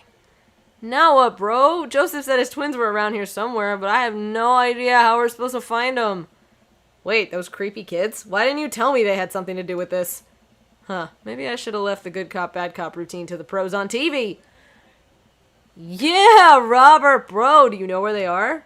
I do. A lot of people underestimate the senses of the man who broods. I saw them lurking around here a little while ago. Where'd they go? Ran into the woods. I'd be careful, though. I don't trust them. But then again, I don't trust anyone. Not even you guys. Not even that baby. Blip. I take that back. You're an old soul, kiddo. There's something oddly charming about this creepy grifter-looking fucker. Thanks for your help, Robert. The woods. Okay. Should we look for clues? I don't know. I feel like it's kind of telling me to find the children. Let's look for clues, briefly. Craig and I search around the edge of the woods and find some broken twigs, leading us to 2 sets of tiny footprints. Looks like this is the place, partner bro. The woods. Great, okay. Go deeper into the woods. I stare into the depths of the forest. Who knows what could be in there? Are you prepared for what we might face in here? Yes? Yes. I'm ready, partner bro. You? Nope, but if it gets River to stop crying, I don't care. Let's do this. We start down the path into the woods, keeping our eyes and ears peeled for any sign of Arnold. There are no squirrels or birds anywhere. The silence is unsettling. The sun can barely peek through the canopy. It's colder here. Suddenly, we hear voices. I want to do it! You got to do it last time! Craig and I come to a clearing while we find Christian and Christy kneeling over something. Stop right there! And put your tiny hands where we can see them. Christian and Christy just stare at us. You heard the guy. Put your hands up. We're kind of in the middle of something here. Yeah, can you come back later? What are you kids doing? Cutting stuff up. My heart is pounding. Is this the end of the line? I step closer. I can't believe what I'm seeing. A pair of safety scissors lies in the dirt, and it's Arnold. What have they done to him? Arnold! Goob! You heard the baby. Hand over the capybara. No fair! Finders keepers! No, not finders keepers. That's our property, and you've desecrated it. Well, how can you prove it's yours? Yeah, it doesn't have your name on it. Actually, it does. See on the foot there? Christy looks at the foot. I can't read. Craig looks at me. I'm so done with this, bro. There's no use arguing with them. River sniffles. Craig looks exhausted. I gotta get her home or she's gonna have another meltdown. Let's brunch some other time, yeah? Those goddamn creepy children! I head back to the cul-de-sac alone and head inside the house. God, I'm ready for a shower, a gallon of water, and a nap. Huh, I bet Amanda's still asleep. I crack open her door to find her still in bed, sleepily scrolling through her phone. Morning! Afternoon, actually. Right, how was brunch? Well, we had a good time with the run part, but we didn't make it to the rest of the portmanteau. Huh? To brunch. We didn't make it to brunch. Somehow we lost River's toy capybara on our run. A capybara is... Dad, don't patronize me about giant rodents. I know! Sorry. Anyway, we figured out that Joseph's creepy twins had something to do with it, but we never got to the bottom of it. We actually cornered the kids in the woods and found what was left of the toy, but couldn't convince them to give it back. Maybe if we'd had a smoking gun. I mean evidence, not a literal gun. So the run went well, though? I was a little worried about your endurance. Yeah, it was rough at first, but it ended up being a piece of cake. I actually feel pretty good. My legs give out. I find myself on the floor of the hallway. I'm just gonna hang out here for a while. You take your time getting up. Yeah, I've been there. where you're like, yeah, I'm totally fine, everything's cool, and then you just... See? Yikes. I feel like... I don't know how I could have done that better. Those children stole the toy. It happened. Is somebody gonna message me? Hey, how come Craig's picture is a different picture? I don't understand. Alright, let's just do it. Let's just go on a second date with everybody and then make the call. Finish the game. I'm trying to squeeze this as long as I can. But that's 3 more second dates. I wanna go all the way with somebody, but I don't know if I'm ready for that yet, you know? Okay. Calm. Alright. I'm intrigued about Joseph and his, like, situation. Let's find out what's going on with Joseph. I just noticed his last name is Christensen. It's really subtle. It's been a long day of clipping coupons. Looks like there's a sale on boxed brownie mix. That reminds me. I wonder what Joseph's up to. I like how that's what makes you think of Joseph now. I should see if he wants to hang out.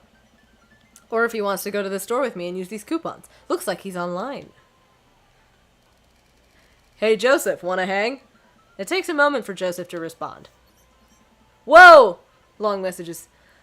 Chad! Hope you finally recovered from your brownie-induced coma. And I know I promised you a fun hang, but tonight I'm actually chaperoning a youth group mixer. Amanda's invited, of course. If you're not doing anything, you should come! Oh, that sounds nice. And be a chaperone with me, because I need the help! Less nice. I think for a moment. I'm a little bummed out, of course. I suppose I just wanted some me and Joseph time. Maybe to get to know him a little better. Ah, what the heck. My friend needs my help. I type back. Buddy, if you need me, you got me. Just tell me where I need to be tonight. Joseph lets me know the details. It starts pretty soon. I should get ready. Chaperoning a school dance. No, it's not a school dance. It's a church dance. I knock on Amanda's door and peek in. Hey, Amanda, I'm about to head out. Where are you off to? Are you gonna go extreme couponing? I'm actually gonna go chaperone this youth mixer dance thing that's happening at Joseph's church. He says you're invited, but if you don't want to come, I'll cover for you. You know what? I'm down. Maybe I can make some new friends. That's a good attitude. But I'll have you know that I'm mostly doing this for the potential of free food. Thank you, Amanda. You get 4 daughter points today. Can I trade them in for a daughter lava lamp? Sorry, you only have enough for a daughter spider ring, or some of those daughter plastic jumpy frogs. I like those things. Then they try their hardest. It's inspirational. I'm sorry, what does that say? What? That's definitely a U. That is absolutely a U and not an O. I'm just saying. Why does it say that? Okay. Alrighty. We arrive at the church to find that nobody's there. There are decorations and balloons and banners and everything, but no youths. I've been to a couple dances in my life, and not that I want to paint myself as some sort of dance expert, but generally dances require people. And those people need to be dancing. All of a sudden, Joseph jogs up to us. He looks frazzled. You're here! I need your help! Joseph gestures to the hand-painted banner hanging above the church. Oh, good, okay, so we're acknowledging that it's spelled wrong. Hanging above the church doors, it reads, Jesus is coming. Yikes. Well, that's certainly a thing. God made all things, Amanda, except for that banner. Ernest made that. I genuinely can't tell if he meant that maliciously or he just can't spell good. You know what God also does? Forgives. Why isn't that capitalized? Isn't it supposed to be capitalized? He forgives teenagers, and he never, ever breaks their box mods. I don't know what that means. Are you going to break Ernest's box mod? No, Amanda, that would be a sin. I think it's the one right after sloth. I don't know what a box mod is, but okay. Chad, I need your help getting this down before anyone sees it. I can swing that. Amanda, can you help? Physical labor, huh? Amanda begins rapidly scanning the mostly empty room, looking for an escape route of her own. I have to go set up the food! The food's already set up. I'm gonna do a final inspection pass on the food to make sure it's up to code. I'm gonna eat your food. Amanda's able to bolt away before myself or Joseph can get another word in. Whew, she can really book it when she wants to. Her father was a giant pair of legs. I did...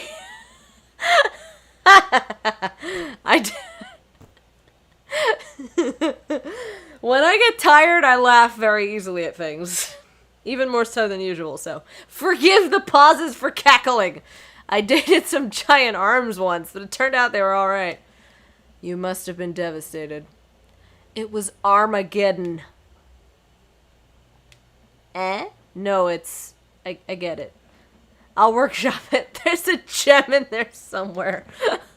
I'm really glad you're here, Chad. Are you enjoying my company, or did you just lure me out here for my strong arms and height advantage? A little bit of both.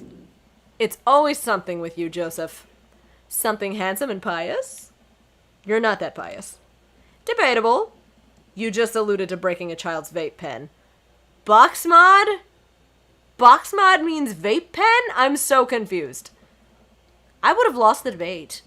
You ready to do this? Let's make some magic happen. Magic isn't real, Chad. God said that. God was also a bush one time. True. Joseph and I grab a stepladder and walk over to Ernest's banner. That turd Ernest has one final trick up his sleeve. Looks like this nightmare is stapled and taped 6 ways from Sunday. Any ideas? What happened to your strong arms and height advantage? Ah, right. I forgot about those. But I realize my oversized dad fingers are far too large to get leverage on these tiny staples. You got a hammer I can use to pry these off? Chad, this is a church. We get a little nervous around hammers. And nails. Okay, fair. I'm kidding. We just don't have a hammer. But we have to hurry. The youths will be here any moment, and I'll never hear the end of it if we don't fix this. Wait, I have an idea. I run to grab the marker that Ernest used to draw this thing and jump back on the ladder. We can't get it down, but we can send a different message. I only got one shot here. Let's do this right. Jesus is cumin. Why don't you just, like, make the U into an O? So coming. Jesus isn't coming. Jesus is calming? How do we... Oh, yeah. So it's just the lowercase a. But there's a space after that U as well. You could squeeze in a little. Let's go with Jesus is calming. I'm able to turn the U into an A and an L somehow. It's a little tight, but it works. Well, I got eggplant emojis. Ayy. Well, that's true, I guess. Bask in his calming presence, Joseph. Relax. Crisis averted. Let's just hope the youths don't notice. Joseph checks his watch. Huh, the DJ should be here by now. Just then, the doors swing open and a man struts in with his DJing equipment. Wait, you're not the usual guy. What happened to Evan? Evan knew exactly when to play the Cupid Shuffle. Spin Master Quinn. Hey, I am not Evan. Evan sold all of his DJ equipment to backpack through Europe, so I'm filling in for him. I do envy him, though. What I would give to drop everything and start over. Ha ha ha! Are you alright? Alright, I'm better than alright. I'm DJ Spin Master Quinn! He sighs heavily. I usually do trivia nights, but I moonlight on the ones and twos and give myself a sense of purpose in life. Is he okay? Well, you'll have to do. You have a playlist of fun songs that youths will like that won't inspire impure thoughts or tempt them to the dark side, right? The DJ thinks for a moment. Believe me, buddy, I got what you need. Okay, great. I'll let you get set up. The DJ leaves. Let's keep an eye on this one. He sounded like he was just going to play Creep by Radiohead on repeat. After some time, the kids from the community start filling into the dance hall. Some of them seem to notice our sign hack, but they don't seem to care. Most of the kids group off into tiny clusters, standing in circles and casting sideways glances at the other groups of teens. Man, I do not miss being a teenager at social functions. Hey, hey, party people! Everyone in the room turns their attention to the DJ. DJ Spin Master Quinn coming at ya with the sound that people want. We're off to a good start. This next tune goes out to all the ladies in the audience. Ladies, let me hear you say yeah! A few half-hearted yeahs echo through the crowd. All right, he sighs again. Man, it's been a heavy couple days. This next one's actually just for my wife, Sandra. I hope we can work things out, my little honeysuckle vine. The DJ begins playing Creep by Radiohead.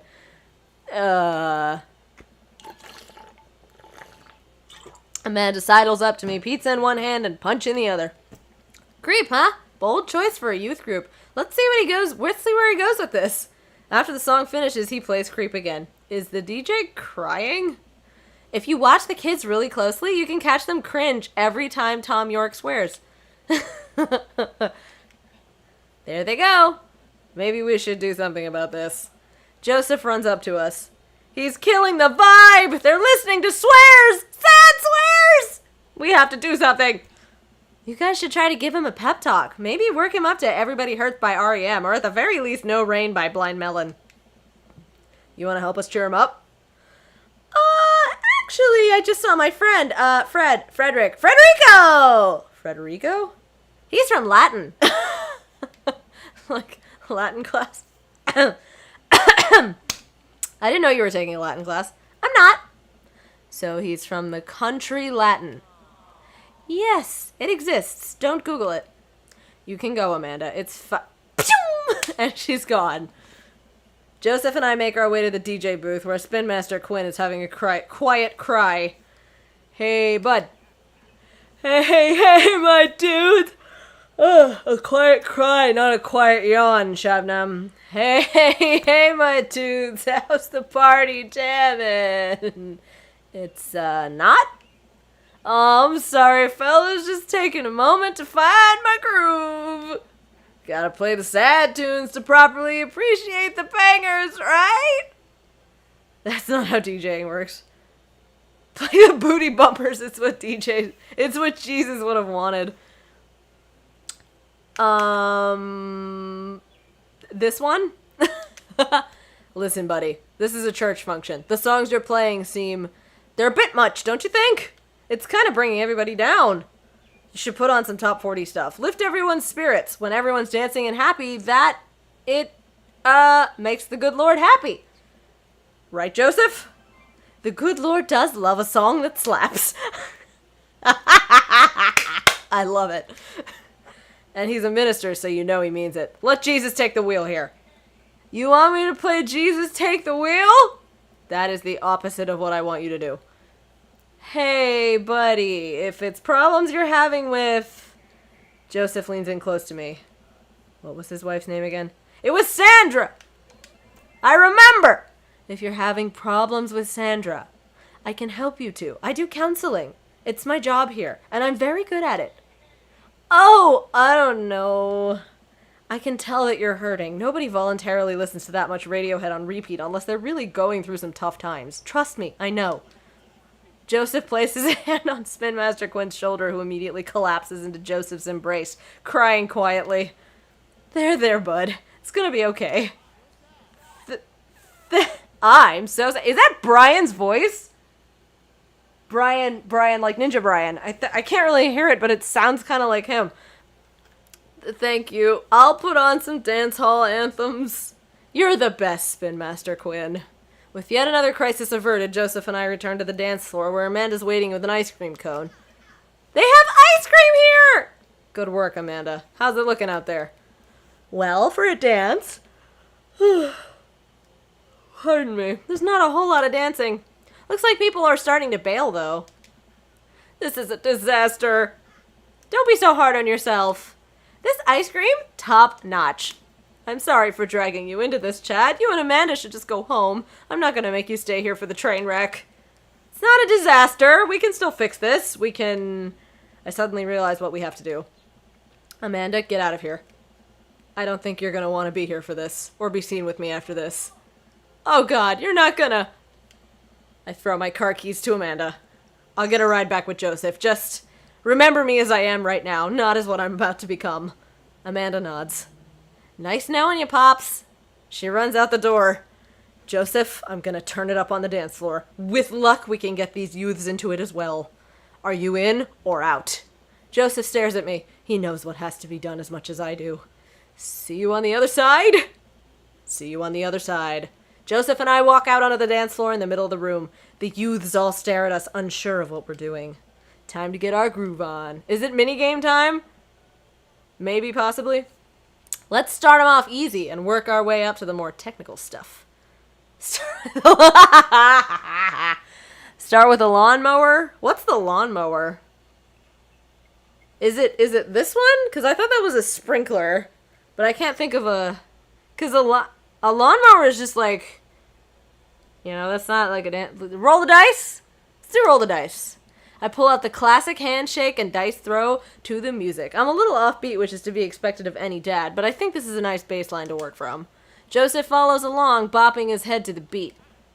Simple but smart. That's good. I look around. Well, it looks like we've got everyone's attention. All right, Chad, let's turn up the heat. Shopping cart, sprinkler, or running man? So there is a sprinkler, so what the fuck is a lawnmower? Shopping cart is like... Right? Hello, the Forsaken One. I haven't seen you in a hot minute. Thanks for coming. Lurking is all good, too. I appreciate your presence nonetheless. What dance move should I do? I'm a fan of the Running Man, but the shopping cart I feel is underutilized, so let's do that. I push my shopping cart down the aisle, picking groceries as I go. Joseph follows my lead and starts making his way down the frozen food section. He checks expiration dates as he goes. I look around at the youths. They seem to be into it. Nice work, but we'd better pick it up or they'll lose interest quick. The Cabbage Patch, the windmill, or the hammer slide? Ooh, baby. Cabbage Patch. Yeah, you can never go wrong with the Cabbage Patch. Joseph follows my lead. We both take our arms and move them around in a circle, as I assume you would do in a Cabbage Patch. I look around to the youths. I think they like agriculture. They're not looking too lively yet, but we can still turn it around. Moonwalk, butter churn, attempt twerking. Oh, baby. Oh my god. No, we don't want to put them off. Moonwalk? If we actually successfully do a moonwalk, that would be rad as fuck. But what the fuck is the butter churn? Is it just like this? Let's do a moonwalk. I want to see where this goes. I start sliding my feet backwards. I can't tell if this looks good or not, but I think these kids have seen enough people doing moonwalks that they understand the general concept. Joseph makes a moonwalk attempt as well. Surprisingly, the dude pulls it off flawlessly. I look around to the youths. They're cheering! All right, time for the big finish. Attempt an unrehearsed backflip, lift Joseph up Dirty Dancing style, or a death drop. Any of these would be spectacular. Okay, unrehearsed backflip. All of these seem like they will end in grievous bodily harm. So let's break this down. What's the least likely to send one of us to the hospital? So a backflip, we're gonna land on our spine and be like paralyzed or something. So that's a bad idea. Death drop. Well, lift Joseph up Dirty Dancing style. I could throw out my back. I could drop him and like drop him on his face and I'll break his perfectly chiseled nose. But like, we could potentially cushion each other's fall. So like that could be okay. A death drop will 100% end in a pulled groin muscle, which like you can come back from that. So I'm thinking the backflip is the most likely to send me to the hospital. Lifting Joseph seems like a nice, like, romantic thing, but also potentially injurious. And a death drop, I feel like the death drop is, like, on par with twerking as far as freaking the kids the fuck out. So let's go with a lift. I approach Joseph in motion that I'm about to lift him up. Are you strong enough to do that? I don't know! Without regard for human safety, I summon all my might and lift Joseph above my head. It isn't quite Dirty Dancing, but Joseph is a good sport and spreads his arm while I spin him in a circle. I look at the crowd. They seem to love it. Somewhat obligingly, the kids take to the dance floor and start to move around. Before long, they're starting to laugh and enjoy themselves. It was dicey, but we've done our jobs. Come on, the rest of the chaperones will take it from here. What? I have something to show you. Jesus is calming. It said, Jesus is coming, with a U. Because some dumb teenager wrote it, and so they fixed it by writing Jesus is calming. Joseph leads me out of the main room and down various darkened corridors of the church. I can barely see anything and find myself tripping over my own feet. Joseph, I think I lost you. His hand finds mine in the darkness. Ooh! I'm right here. Ooh, what's happening? I'm glad he can't see me blush. We keep walking. Where are we? This church is huge. We're almost there. I actually have to admit I was a little dishonest with you. I didn't just invite you out here to help me chaperone. Ooh, what happened to lying being one of the 10 things you're not supposed to do? I think there's an exception for when you're trying to surprise a friend. Joseph closes a door behind us. I guess we're in a random room in the depths of the church now. What could he possibly have planned? He wants the D. I mean, maybe. So, last time we talked about escaping to an island where we could live out an easy tropical lifestyle where our only worry is trying to find that lost shaker of salt. Since we can't actually do that, I figured I could bring a little bit of the tropics to Maple Bay. Where are you going with this? It's not quite Margaritaville, but something like it. Joseph throws on the lights. Aww! Welcome to the Margarita Zone. Wow! He put all of this together, like, just on the off chance I said yes to chaperoning. That's so sweet! Also, that doorknob is fucking huge. Can we just talk about that doorknob that is the size of Joseph's head? I look around as my eyes adjust to the light. It's his office, but there are twinkle lights strung across the walls, little garlands of fake flowers, and 2 beach chairs set up in front of the desk. There's a blender and 2 glasses sitting on the table. Ukulele music plays softly in the background. Oh my god, that is so sweet! This is... How am I supposed to decide which dad I want to romance? They're all so sweet! Ha! Joseph, this is amazing! There's no pop-tops to step on here, buddy. You did this for me? Joseph takes a seat and gestures for me to do the same. I did this for us. I think we've both earned it. I settle in while Joseph pours us both margaritas. You really went all out. I have a flair for the dramatic, and you can't lead the community if you don't know how to make a good margarita. I take a sip of mine. This is a killer margarita. I would follow this man. Do you think the dance is going to go okay without our sick dance moves? No, not here. You're missing the point of Margarita Zone. Margarita Zone is a place of rest and relaxation. It's a place where you can kick up your feet and forget about your worries for a while. Watch out for blown out flip-flops. Let's get tattoos of Mexican cuties, or it's heaven on earth with an onion slice. Oh, thanks for the follow, Chris the Snack. You lurking in here, or did you just show up? Heaven on earth with an onion slice. I like that one. Oh no, he didn't like that. I think that's cheeseburger in paradise. Oh no, he didn't like it! Oh, right. I fucked that up. I'm just now realizing that I only know 2 Jimmy Buffett songs. I'm gonna have to revoke your dad card for that one. Joseph gestures to the makeshift island bar he's made. You know, it's funny. This reminds me so much of when I was younger. I've been meaning to ask, what did you do before you started preaching? Hi! It's uninteresting. I left home young and got into a lot of trouble. What kind of trouble? Trouble meant I got to go wherever I wanted, whenever I wanted. I hitchhiked around the country, went on adventures, met all kinds of people, did some stuff I'm not too proud of. But I was young and in love, and I didn't have to answer to anybody. And now, I host fundraiser car washes and take kids to soccer practice on the weekends. Sorry, I don't mean to get heavy here. It's okay. It seems like you spend a lot of time taking care of others, but not enough time taking care of yourself. If you need to talk about it, I'm here for you. Aww! Joseph stares deeply into the blender filled with ice and margarita mix.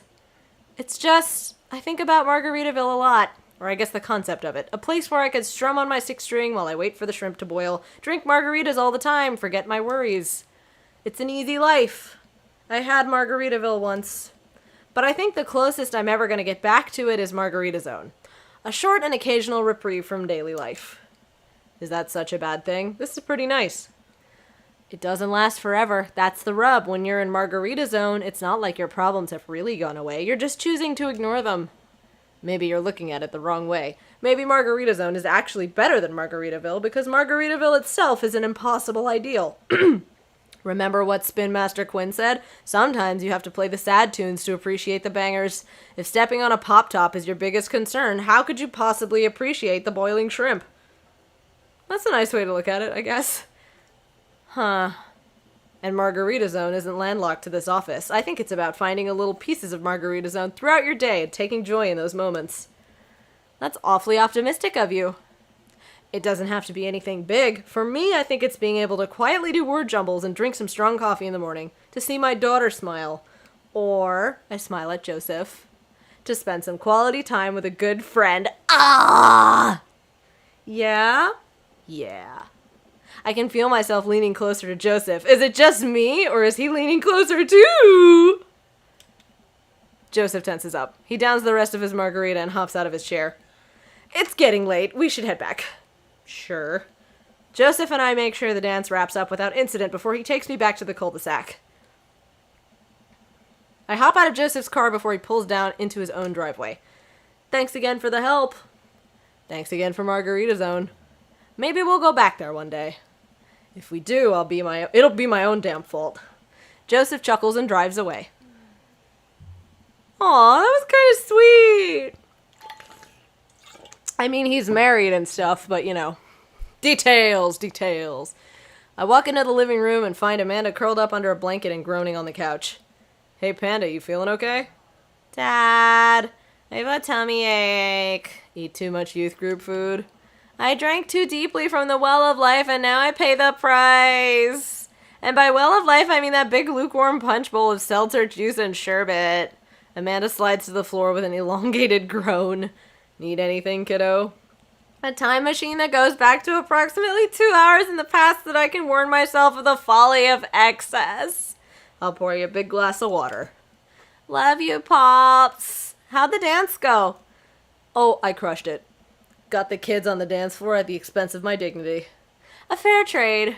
Also, everything hurts. I'll see you in the morning, kiddo. Night, Dad. Yeah. Sherbet, though? Like sherbet? In the punch bowl? Okay. Sorted past. How'd we do? He didn't say anything. Alright, respect. Respect. A rank is good. Fucking killing it with Damien, gotta say. I didn't do too well with Matt. I worry that maybe if I go with Matt for the third date, like, it won't go well, you know? Another dreary night, another listless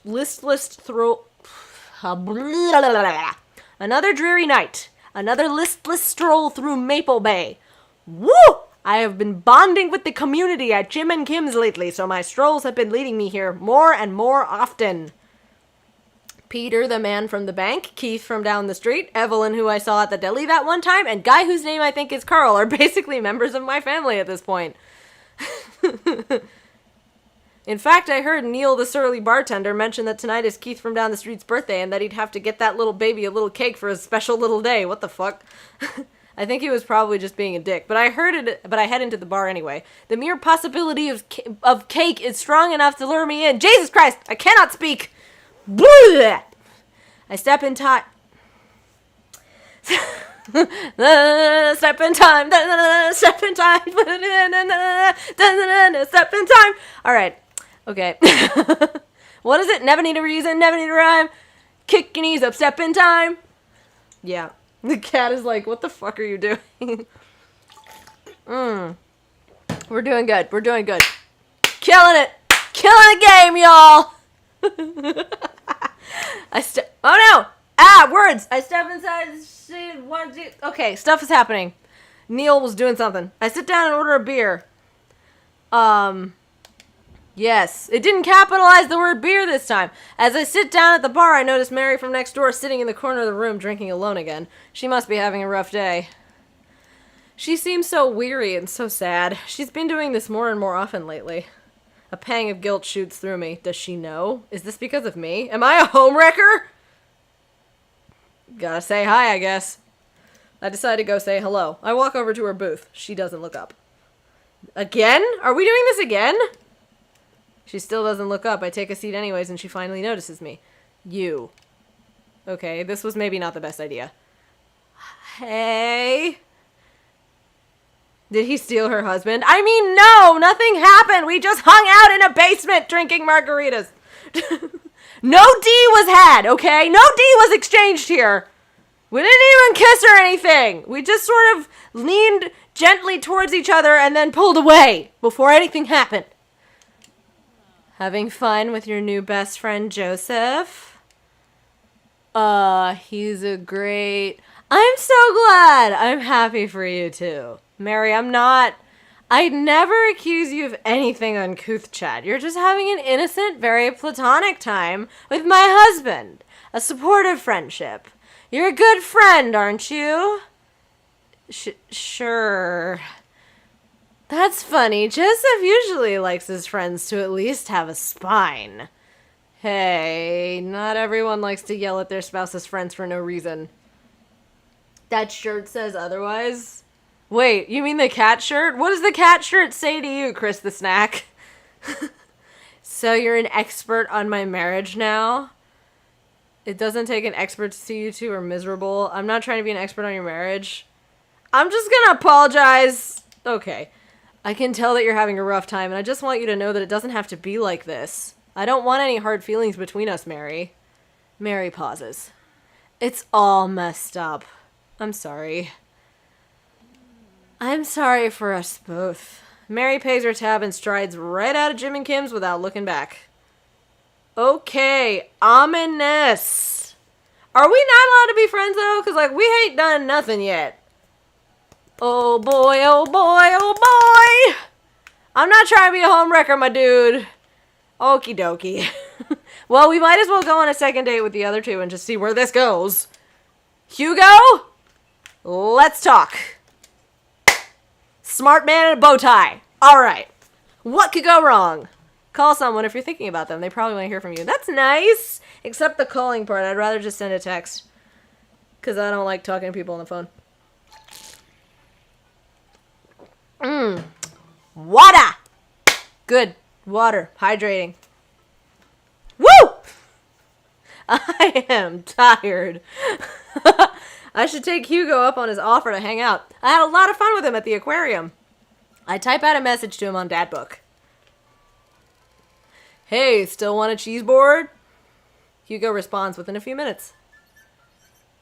Colin is still being a humongous shithead. He still won't stop sending the same picture of Jackie Chan in a mesh shirt to the printer, and it's a nice picture, but it's wasting all my paper. Oops, sorry, meant that for another teacher. But seriously, he's insufferable. There's pictures of insufferable. There's pictures of Jackie Chan everywhere. Save a couple for me. My Jackie Chan scrapbook is a little light on content, and I think this would really round it out. Let me get back to you after class ends. I stand up from the computer and stretch. So, like, the teacher is on what amounts to Facebook while teaching a class. You know, that's good. That's a good time. I mean, he looks to be, like, young 30s, right? So, like, he's a millennial, so yeah, okay. Well, I guess there's only one thing to do now. Dad nap. I hop on the couch and turn on some Antiques Road Warrior for background noise. Wastelander, okay.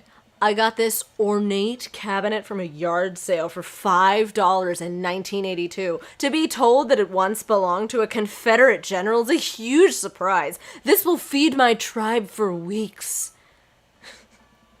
I really like the way the appraiser's voice echoes through the mouthpiece of his leather armor bondage gear. Maybe this is that ASMR thing Amanda keeps telling me about. I drift off to sleep. Goddamn millennials. Jesus Christ, be older. Oh! Sounds like something my old teachers would have done if we had smartphones back in 02 to 05. When he's a middle school teacher. You were in middle school in 02 to 05? Because That's a lot younger than... Wait, no, it's not. That is also when I was in middle school. I don't know time. Time doesn't make sense to me. Yeah, I got to high school in 2005. Oh my god. My 10-year high school reunion is happening this year. It's at a bar. I got a Facebook invite to go to a bar. That's my 10-year high school reunion. I was in middle of high school in 2005. Yeah, I was a freshman in high school in the fall of 2005. Your 10-year reunion was at a brewery? That's cooler than a bar. We had a 5-year reunion while I was living in California, and like it was at this tiny little pub called Union Jack's. And I was like, okay, I wasn't going to be able to fly home for this, but now I really don't want to bother. A brewery sounds a lot cooler. So our 5-year and our 10-year are both at just fucking bars. Which I think is kind of lame, but I'm probably still going to go. Woo! I wasn't going to, but I went to Chicago and happened to be in town. Okay, that works out. I mean, I don't imagine I'm going to be leaving the DC area before the reunion, which is in like the fall of this year. So I'll probably go just because I'll be here. God knows I better not still be living on the East Coast by the time the 15-year reunion rolls around, or like, just take me out back and shoot me. I'm trying to go back to the West Coast, god damn it. Oh no, I'm out of water. Ah! Okay, hey, sorry about that. Colin's in the principal's office now. He says he knows Jackie Chan personally and that Jackie won't be happy to hear this. I'm jolted awake by a dadbook message from Hugo. Right. I get off work in a little while and I continue to be very serious about the cheese boards. I fumble out a reply. Yeah, so am I. Hugo and I work out the details and I'm all set to meet him in a few hours. Amanda walks in the door just as I'm about to leave. What's up, Buttercup? Just getting home from school? Where are you going? Oh, I have a meeting with the board. The board? A cheese board is what I meant. I'm getting cheese with your teacher. He's so awkward. Will you be able to fend for yourself until dinner time? Yeah, I'll live, but only if you can talk him into going easy on me for the final. Sorry, buddy, that ball's in your court.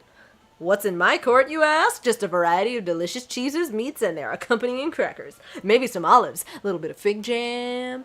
Yes, I get it. You're excited about the cheese. Me.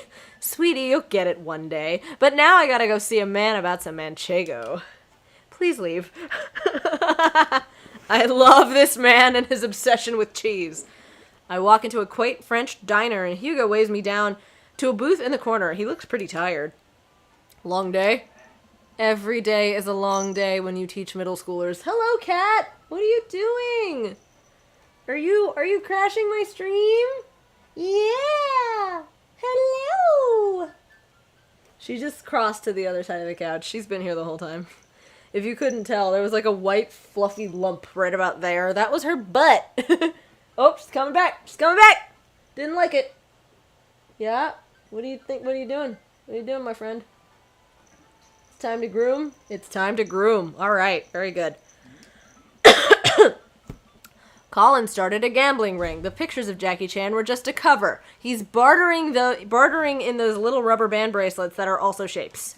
Do people still have those? Is that the one parents think means sex stuff? Those ones, yeah. But the reports are just the sensationalist news media capitalizing on the fear of suburban parents as usual.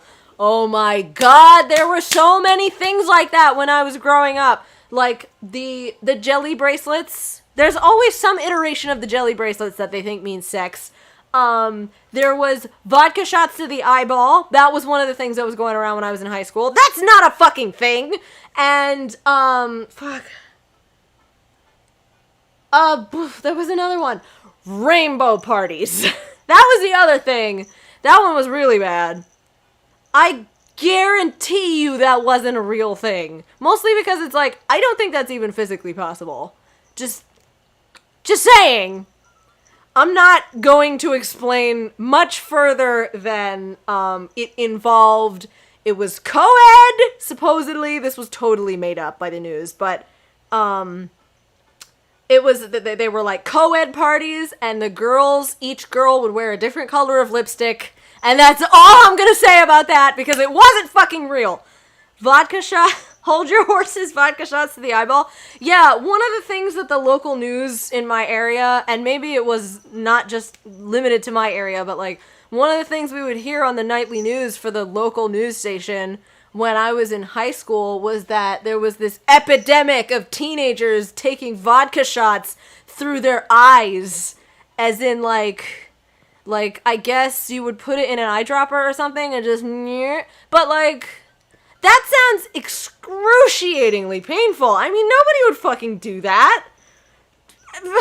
Maybe, okay, here's what I think. I feel like probably one dumb kid did one dumb thing, and then like, the news gets wind of it, and then they exaggerate it into, oh, this is an epidemic, it's this new deadly teen trend. And then, the teens, they be watching the news, and they get ideas from it, and then it just becomes a self-fulfilling prophecy.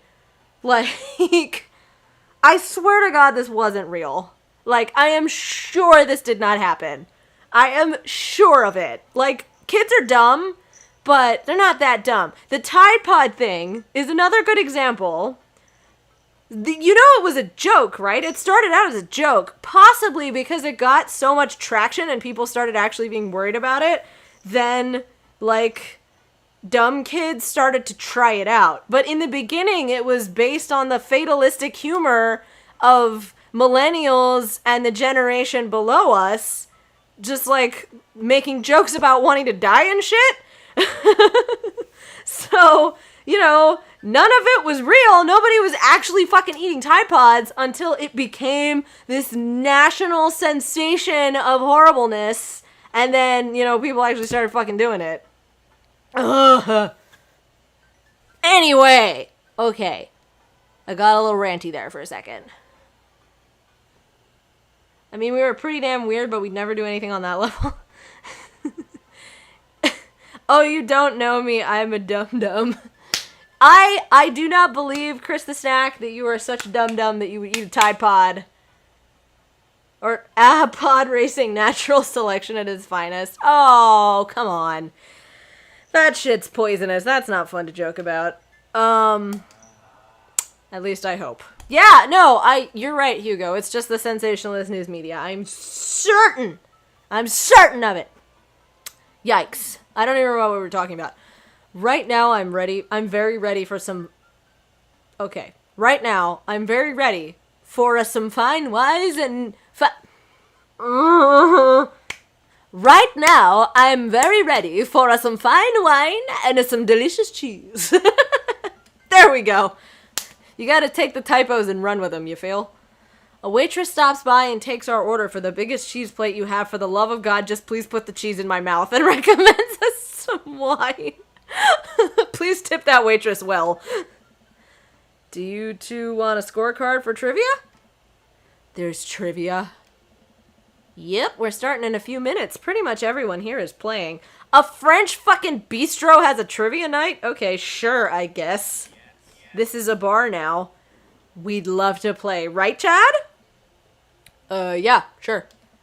The waitress hands us a scorecard and a few pencils before leaving. I might not need much help here. I'm not very good at being smart, I guess. Come on, I doubt it'll be too hard. Chad! Oh my god, it's Matt! Oh my god, it's everybody. I turn to see Matt and Brian here with their daughters, looking like they're ready for trivia. They've come to our table to greet us. Hey guys, you all here for the old question and answers game? Yup, we come here every week, but Brian and Daisy carry the team. Carmen, Sita, and I are just here for the cheese. Provolone 2 lost in... No, what's his voice? Provolone 2 lost in New York have been reigning champions for the last month. Man, Brian's great at trivia too. That raises the stakes. Great name, though. Solid team name. That's Carmen Sita's claim to fame. It hurts me how good I am at puns. Like father, like daughter. Have a good night, Elite One. Thanks for stopping by. I appreciate you. Talk to you later, Dead. I mean, we come from the zombie horde. I feel like it's okay. You guys gonna try to give us a run for our money? We'll see what we can do. We're just here for the cheese, too. We'll see what we can do not to hurt your feelings too bad, or I will destroy you. We're just here. We gotta hustle. You see what you gotta do? You gotta hustle them. You gotta say, no, we're just here for the cheese. They just handed us a scorecard, even though that's the truth. But now it's a competition, right? But you don't want to let that on. You don't want to let them know that you're serious now. So we're just here for the cheese. Listen, trivia is great, but we all know the real trivia championships are the cheeses we ate along the way. I don't know if that's how that phrase works, but I understand and appreciate the sentiment. We'll have to think up a good team name, but I think this will be fun. Good luck! Brian, Matt, and their daughters head back to the table. What is happening? Somebody's like pounding on a door. Okay. Hopefully I don't die. Well, the camera's pointed directly at my front door, so if somebody like tries to burst in here and like kidnap me, you guys will see it. It'll all be recorded live. So, there will be evidence. Well, I guess we need a name. Got any good ideas? Easy breezy. Yes. Okay, easy breezy beautiful. I love that. Havarti like it's 1999. That's good. Ah Real Monsters. And Craigslist Swiss Connections. Okay. Okay, these are all pretty fantastic. I like... Havarti like it's 1999 is like the easiest to say. It rolls off the tongue. The other ones are a little too much of a mouthful, I think. So let's go with Havarti. Even though I don't know that I've ever tried Havarti. Havarti like it's 1999? That'll do just nicely. The waitress comes by with our cheese board and we revel in its glory. Already I can see a piece of cheddar with my name on it. I pair it with some strawberry preserves and slide into dairy-induced ecstasy. There's such a fine variety of cheese and charcuterie that I'm positively overwhelmed. A quick dip into the seasoned nuts, a slice of savory yet salty Gouda, or perhaps a focaccia crisp topped with honey and goat cheese. I'm so happy. Hugo raises his glass at me. Cheers to cheese! Hey, hey! A middle-aged man... Oh my god, it's him. A middle-aged man in a backwards baseball cap, sunglasses, and cargo shorts jogs out of the back with the frenetic energy of a radio DJ. Everybody ready for some trivia? He did tell us he does trivia nights. The restaurant cheers. Oh man, looks like everybody's really into this. That's what I like to hear. For those of you who don't know me, I'm Quizmaster Quinn. My actual name's Richard. I just like alliteration. More cheers. I see some of you brought your children here tonight. That's cool. My children won't speak to me. Okay, we're doing this again. All right. Ha! I'm just joking around. Classic Quizmaster Quinn humor. It's actually my wife that won't speak to me. She doesn't want kids. Let's get into some questions. Oh boy. The first category is literature. Excellent. You know who loved literature? My dead father. I looked up to him so much. Okay. More jokes! Classic Quizmaster quips. Just trying to keep it light here, folks. Just like I thought my wife was the light of my life. Hugo, you got this literature stuff, right? Does Franz Kafka have an irrational fear of one day waking up as a large, grotesque, insect-like creature? Yes. This is the continent that encompasses the realms of Gondor, Rohan, Mordor, and Lothlorien. Other notable sites include Isengard, the Mirkwood, and Rivendell. What is the Elvish name for this continent? The Elvish name? Oh shit, I have no idea. Oh my god. Okay, the first two are from Star Wars. I think it's this one. But I do not know. But I think it's this one. Nope. He said wrong answer. I'm pretty sure that's Brian. Brian Wecht, Ninja Brian's voice, is doing Quizmaster Quinn. I'm pretty sure that's him. Who was the writer that created Tarzan and John Carter of Mars? I turned it up a little so I can hear it. I have no idea. Can I Google this? Who was the writer that created Tarzan?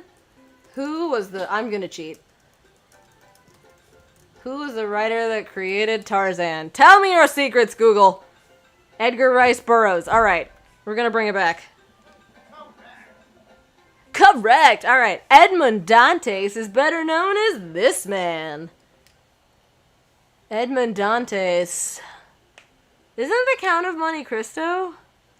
No, I don't know. Edmond Dantes. I am 100% going to cheat. Yeah, I was right. Okay, I was just double checking. Nobody's gonna fault me for cheating on this, right? Right? This is my stream. I'll do what I want. The quizmaster walks around the room. I think he's doing crowd work. He stops by mine and Hugo's table. Whoa, nice cheese plate you got there. Thank you. How's that cheese tasting, big guy? Good. Haha, great! Cheese used to be my favorite food, but I developed a lactose intolerance later in life. I'm sorry to hear that. I also developed clinical depression! Oh. But people don't tell you to just get over your lactose intolerance, right? Nobody's like, have you tried exercising to get rid of your debilitating dairy allergy? Or you just need to choose not to let your throat close up when you eat brie. Yeah, that's a fair point. Anything? Does that scan? I'm trying to workshop my routine here. Quizmaster Quinn wanders off to another table. Who wants to start the next round? More cheers from the audience. The next round is cinema. Oh man, I love movies. Sometimes I'll retreat into them for days on end because obsessing over a fictional universe is easier than engaging with my real emotions and problems. Frodo Baggins, am I right? Is he okay? I think it's just his character, I hope. How's your cinema? Spotty. I don't know a lot about movies, but if there are any questions about bad horror movies, I can be of service. That's an interesting one. It's a bit of a guilty pleasure. In Return of the Jedi, what does Luke ask Leia if she remembers? Their mother. What entertainer makes a fourth wall breaking appearance in the film Gremlins 2? I have never seen that movie. I'm gonna say... I don't know. Hulk Hogan? I was right? Oh my god. That was a blind guess. Which of these 80s horror movies does not feature an Indian burial ground as part of its setting? Poltergeist? Poltergeist. Alright! Seems like we're doing pretty well, but we're neck and neck with Brian and Matt's team. Those guys are pros. I look over to their table and give them a friendly but competitive nod. I lock eyes with Brian. He gets a much sterner nod. And the next category is wrestling. Oh shit. Okay, we're fucked. Yeah. Oh, we're totally boned. Hugo grabs my arm. Wait, I got this. Huh? Man, you know who I would want to wrestle with? Literally anyone. I crave human interaction. Please put me in a chokehold. Oh my god, you poor fucking bastard. Please, it has been so long since I have been held. Oh my god. Oh boy. I can only process my emotions by making jokes out of them. Let's start the quiz! Remember that this is the lightning round. The first people to answer get the points! I look over to Hugo. He's focused. He's in it to win it. Question 1. This was the original name of Stone Cold Steve Austin in his debut for the WWE. Hugo's hand shoots up. Yes, the enthusiastic one over there. Steve Austin debuted as the Ringmaster. That is correct! Points to Havarti like it's 1999. Next question. This city was the location of the first ever WrestleMania. Hugo's hand shoots up again. I'm really glad I don't have to answer these questions because I do not know any of these things. Yes, the one who looks like he has known the answer for his entire life. The first WrestleMania was held in New York, New York at Madison Square Garden in 1985. Another correct answer for Havarti like it's 1999. Hugo's destroying these questions. He's so passionate about this. I've never seen him act like this before. It's honestly kind of hot. Are we imagining him in spandex now, or... No? Okay. Just forget I said anything. Ooh, a tough one. This title match went down in history as the shortest match at WrestleMania to date. Hugo jumps up more excited than I've ever seen him. Chavo versus Kane! Ooh, sorry, bucko, but that is incorrect. The answer is actually Daniel Bryan versus Sheamus at WrestleMania 28. No, that's absolutely wrong. The real record is Chavo Guerrero versus Kane, WrestleMania 24, March 30th, 2008. Kane took down Chavo with one chokeslam and pinned him for the 3 count. I will not stand for this travesty. Hey man, I'm just reading from the card here. I don't actually write these. Well, you're still wrong.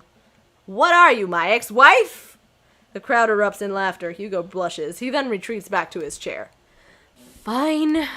Wow, Hugo seemed really fired up about that. Where did he get this encyclopedic knowledge of wrestling? How do you know so much about wrestling? Oh, just pick up stuff. That sounds suspect, but it seems like he doesn't want to talk about it. I turn my attention back to the quizmaster. All right. Looks like we're down to the final category, and it's a close one between Provolone 2 Lost in New York. Brian and Matt, high five. And Havarti like it's 1999. Hugo and I high five. We look over to Brian and Matt. Carmencita and Daisy all playfully give us thumbs up, thumbs down, and stick their tongues out. I eat a big chunk of cheddar without breaking eye contact to show them just how serious I am. The final category is cool animals. Animals, huh? I never could take care of another living thing. Hell, I can barely take care of myself. Ha! I'm falling apart. Anyway, here's the questions. The Canary Islands were named after what kind of animal? Are you serious? Wait, it's not canaries? Was that a trick question? What is the last animal that appears in the dictionary? I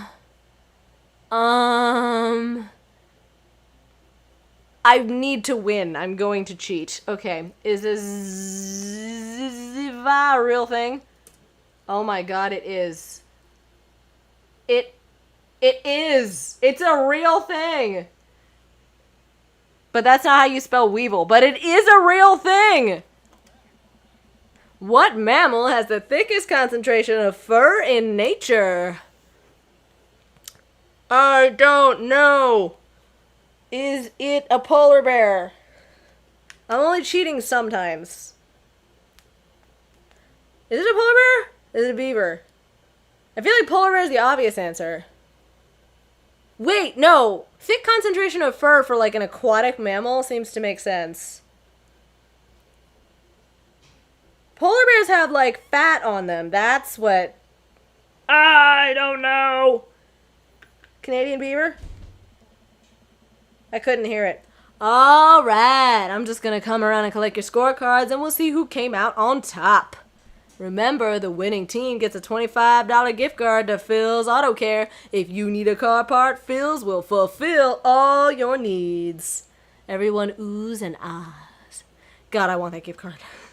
The quizmaster goes into the back to tally up the score. I pick out what's left of our cheese plate. There's a bit of brie here that tastes absolutely divine on a cracker with a little bit of honey and dried apricot.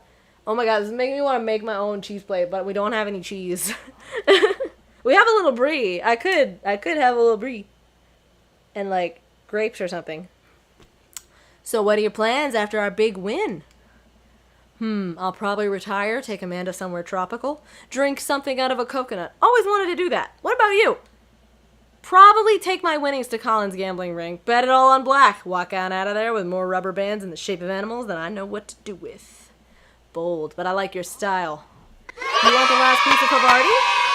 Nah, that's all you. You definitely earned it. After a couple of minutes, the quizmaster jogs back into the room. Everyone immediately quiets down, waiting with bated breath for the results. Who will win, etc. I really hope it's us.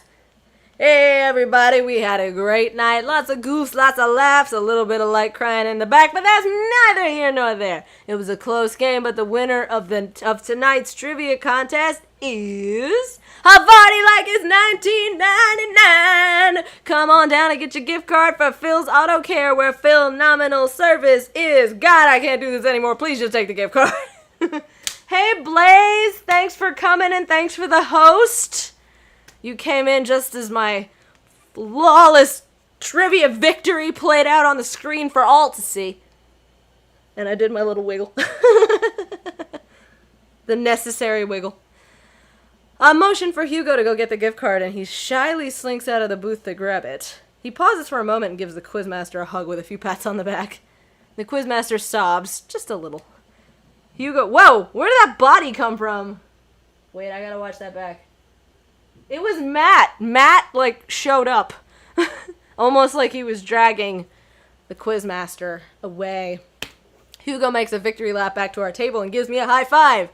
Yeah! Havarti like it's 1999 is unstoppable! Havarti like it's 1999 is great! May Havarti like it's 1999 reign for 1,000 years! Hey, great work, guys. You guys did awesome! Will we be seeing Havarti like it's 1999 again next week? I look over at Hugo, who smiles. Maybe so. We make a pretty good team, huh, Hugo? Hugo blushes. Ah! That was cute! That was fun! Hugo and I walk back toward our cul-de-sac, basking in the glow of our win and nursing our cheese-filled bellies.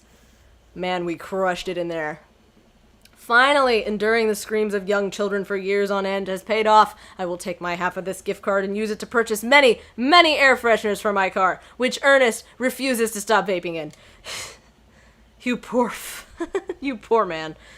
I think I'll use my half to buy at least 2 tire pressure gauges to place in different parts of my garage. You never know when you're going to need one, and I prefer to have them within arm's reach. A fine plan. Shame about that one wrestling question, though. I'm not kidding. I plan to write a strongly worded letter to whoever employed that man. Hugo has a twin? Wait, what? I'm confused. Come on, there's gotta be a story there. What do you mean? You didn't even stop to think. You pulled that wrestling knowledge out like you were there at the ring yourself. Oh, it's just stuff I know. Did he used to be a wrestler or something? I'm gonna ask one more time. Hugo, I figured you'd be better at lying after dealing with every kid in school for as long as you have. It's embarrassing. I wanna know! Can you show me? I wanna know about these strangers like me. One more time. You know what's actually embarrassing? Not being able to explain basic algebra to your daughter. You know what's definitely not embarrassing? Knowing stuff about wrestling. Hugo sighs. Alright, if you really want to know, just follow me. Oh my god, does he have a secret wrestling den in his house? The guy next to him looked like a twin. There was a guy next to him? You mean the, figure that appeared behind the quizmaster? Because that was Matt. That was Matt's character model that just popped up behind the quizmaster for a second. Hugo leads me to his house at the edge of the cul-de-sac. We step inside, and his house is exactly what I expected it to be. Neat and filled top to bottom with books and art. What about this is neat? There's shit all over the floor. Welcome to my home. Sorry it's so messy. His house is actually spotless. It's not! I follow him down a hallway. What are we doing? Hugo opens the door and ushers me inside. It's pitch black. He closes the door behind us. Oh my god. I thought he was actually a wrestler himself. Has that lava lamp been on the whole time? Because that's not safe. That shit's a fire hazard, man. Hugo flips a switch and I finally understand. Curio cabinets packed with in-box wrestling action figures line the walls, along with posters, cardboard cutouts, and every piece of wrestling memorabilia imaginable. A giant widescreen TV sits on a decked-out media stand. I'm speechless. I look over at Hugo, who's hovering by the door, doing everything to avoid eye contact. This is really embarrassing. This is the coolest thing I've ever seen. Are you kidding? Look at all this stuff! This must have taken you forever to collect! Can I touch this? Go ahead. I pick up one of his replica championship belts and toss it over my shoulder. Do you smell what I am cooking? I think the line is, it's meatballs. Sorry, I don't watch a lot of wrestling. I just think it's so cool how passionate you are about this. Oh, yeah, I really, really like wrestling. He's blushing so hard right now. Hugo, you bought the wrong kind of pizza rolls again. Looks like Ernest just got home. He's yelling in from the hallway. I can see Hugo immediately deflate. I told you those pizza rolls have less sodium. I just want you to be healthy, son. Ernest comes into Hugo's wrestling room and looks around with disgust. He notices me and scoffs. I thought nobody was allowed in your precious wrestling room. I never said that. I just said you're not allowed to take the action figures out of their boxes and pose them so that they're having sex with each other. This kid is such a shithead. Ernest gets flustered. Yeah, well, whatever. I'm gonna go throw eggs at stuff. Have fun with your stupid wrestling crap. Ernest leaves, then a moment later pops his head back in the room. And your stupid friend. Oh. Ernest storms back out of the room. I hear a door slam. Hugo wearily runs his hand through his hair. He has a man bun. Do not run your hand through your hair when you have a man bun. You will pull out the man bun. Sorry about... Oops. I still have this from Easter. My boyfriend's parents. 5, 4, 3, 2, 1. Oh, no. 0. It's like the shape of a chick, but then it's a bunny. So it's both, which works, I guess. Oh, hello, Rip Bionicle. Thanks for the raid. Welcome. I appreciate you. My voice is like completely dying, but we press on because I'm having fun. And now because you all are here. Oh shit, I just cranked it. Now it's gonna make noise. No, it's not. It's not gonna make noise. Okie doke. I'm just gonna put this down now. Hello! Welcome, Death Slayer.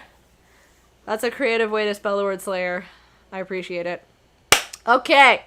Going through a phase, etc. How are you? I am good. I'm having fun, but I am tired, but I am having fun. And that's really all that matters. So, how are you, Death Slayer? I try so hard to impress him, but it's obvious that no matter what I do, he hates me. Ernest has a thing against authority figures, and you don't get much more authoritative than a teacher dad. My ex, he gets to be the fun weekend dad, and I'm just Hugo who makes Ernest eat his vegetables and turn his homework in on time. You're good? That's good. That's good, Death Slayer. Hope you had a good day, as well as just being good in the present moment. Hey, you love him and you're looking out for his best interest. Take it from one dad to another. Someday he'll come to appreciate you. Maybe not someday soon, but someday. I hope so. Thanks for letting me vent. Hugo glances at his watch. Suppose it's getting kind of late. Let's do trivia again sometime soon. You're welcome. That the way I am, I might be going to the doctor tomorrow. Oh, right. You were like not feeling well, were you? Yeah, go to a doctor, dude. If you're like in bad shape for multiple days, you should probably get looked at by a professional. I would absolutely love to. I start to leave. And hey, thanks for showing me your wrestling stuff. Maybe you can tell me some more about it next time. Hugo smiles. That would be amazing. I'll catch you around. Oh my god! Woot! It only takes a minute to walk back home. Amanda's sitting on the couch reading a book about female photographers. Wow, I thought you didn't like reading. I don't. This book is all pictures. And even then, my patience is being tried. Did you get to eat all of the cheese your little heart desired? I am a happy little cheese monster. But I made sure to leave room for dinner. Who wants breakfast for dinner? Hash browns! Thanks for the host, Death Slayer. You said you're welcome before I said thank you. You read my mind. Okay. Toast dipped in egg! Alright. Blueberry pancakes! Girl after my own heart. I kind of want to make all of these things. I definitely could. I have all of the makings of all of those things in my kitchen right now. Well, only if you'll help me make them. You know I'm the world's best blueberry sprinkler, and also totally amazing at heating up the maple syrup in the microwave. Now tell me all about that cheese board. Amanda and I spend the evening cooking an elaborate breakfast with everything we can find inside of the fridge. I tell her all about the trivia, but leave out the parts about Hugo being into wrestling. I figure she would probably find some nefarious way to use that information for a better grade. Thanks for the follow, Death Slayer, as well. I appreciate you. It showed up twice, that's funny. It double pinged me. Bam, bam. Yes. Date complete! Woo! Okay. Okie dokie. Yeah. Woo! We did it. S rank! Heck yeah. Did pretty good. My knowledge of trivia. What? The solo from Kid Charlemagne? I do not know what that is. Should I go on one final second date before I make my decision? Woo! Yeah, let's do it. It would not be fair to, like, skip out on Brian's second date when I gave everyone else a second date, including Robert, who, like, doesn't even date. He just fucks. Robert fucks.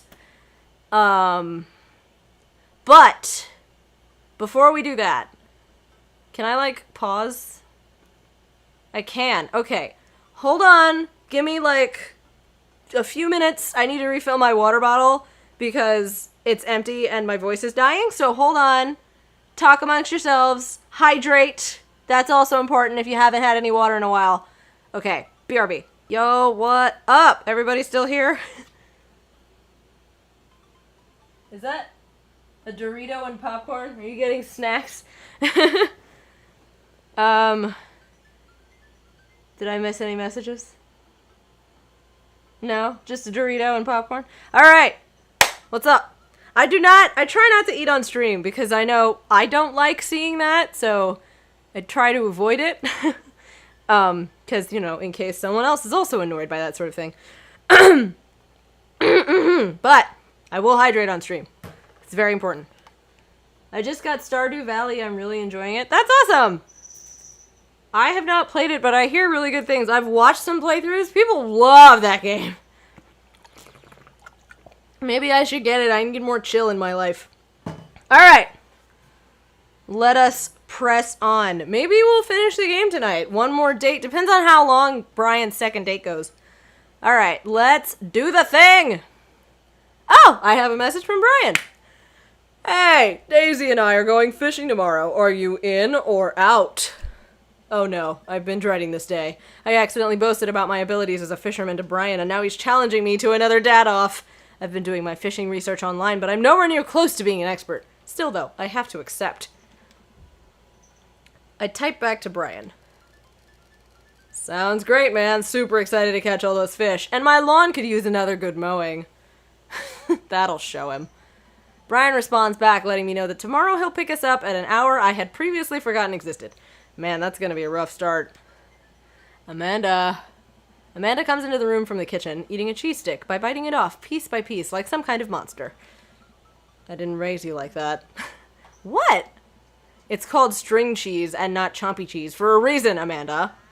Did you just call me in here to criticize my controversial string cheese eating technique or what? No, Amanda, we have to go fishing tomorrow. Well, you have to go fishing. I get to play with Brian's dog. How do I become a master of fishing overnight? You went fishing in the Girl Scouts, didn't you? Nope, my stint in the Scouts was brief and purely transactional. Thought I could get free cookies, but I didn't know that I had to, like, be outside and tie knots and stuff. But I have to beat Brian. Dad, let me tell you a story. Do you remember last summer how I applied for a job at that coffee shop across town? Give me a refresher. During the interview, they asked me if I knew how to work an espresso machine, and I really wanted the job, so I lied and said yes. On that first morning, there was a line out the door, and within half an hour, I severely burned my hand, and they told me to go home and never come back. I still have a scar from that. Of course I remember. What does that have to do with fishing? The burn is a metaphor, Dad. I don't get it. You can lead a horse to water. What do horses have to do with fish? And burns? Dad, please! I don't get your obsession with competing against Brian. You wouldn't understand. It's a dad thing. Please try explaining it to me. Okay, Brian's he just thinks that he's so much better than me, and he purposefully reminds me of that whenever he can. It's like he has to one-up me. I have to beat him at his own game. Is that what you think is happening here? No, Amanda. Okay, good. I know that's what's happening. Alright, Pops, we should both be getting some sleep. See you in the morning? It's like the middle of the day, but okay. Night, Panda. I brush my teeth and throw on some pajamas. I climb into bed, set my alarm, and close my eyes. Okay. Sleep. Yep, that's gonna happen. I am wide awake. I can't help but think about the last time I went fishing, hoping that there's something I can glean from it to give me an edge over Brian. I was about 9 years old. My dad woke me up one morning and told me to get dressed and meet him downstairs. It was still dark out. I had no idea what was going on, but before I knew it, we were both alone on a freezing cold lake.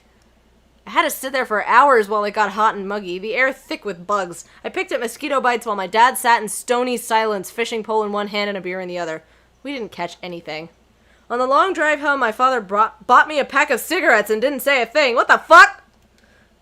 That didn't help, and I think I have some repressed sadness about my father. I'll deal with that later.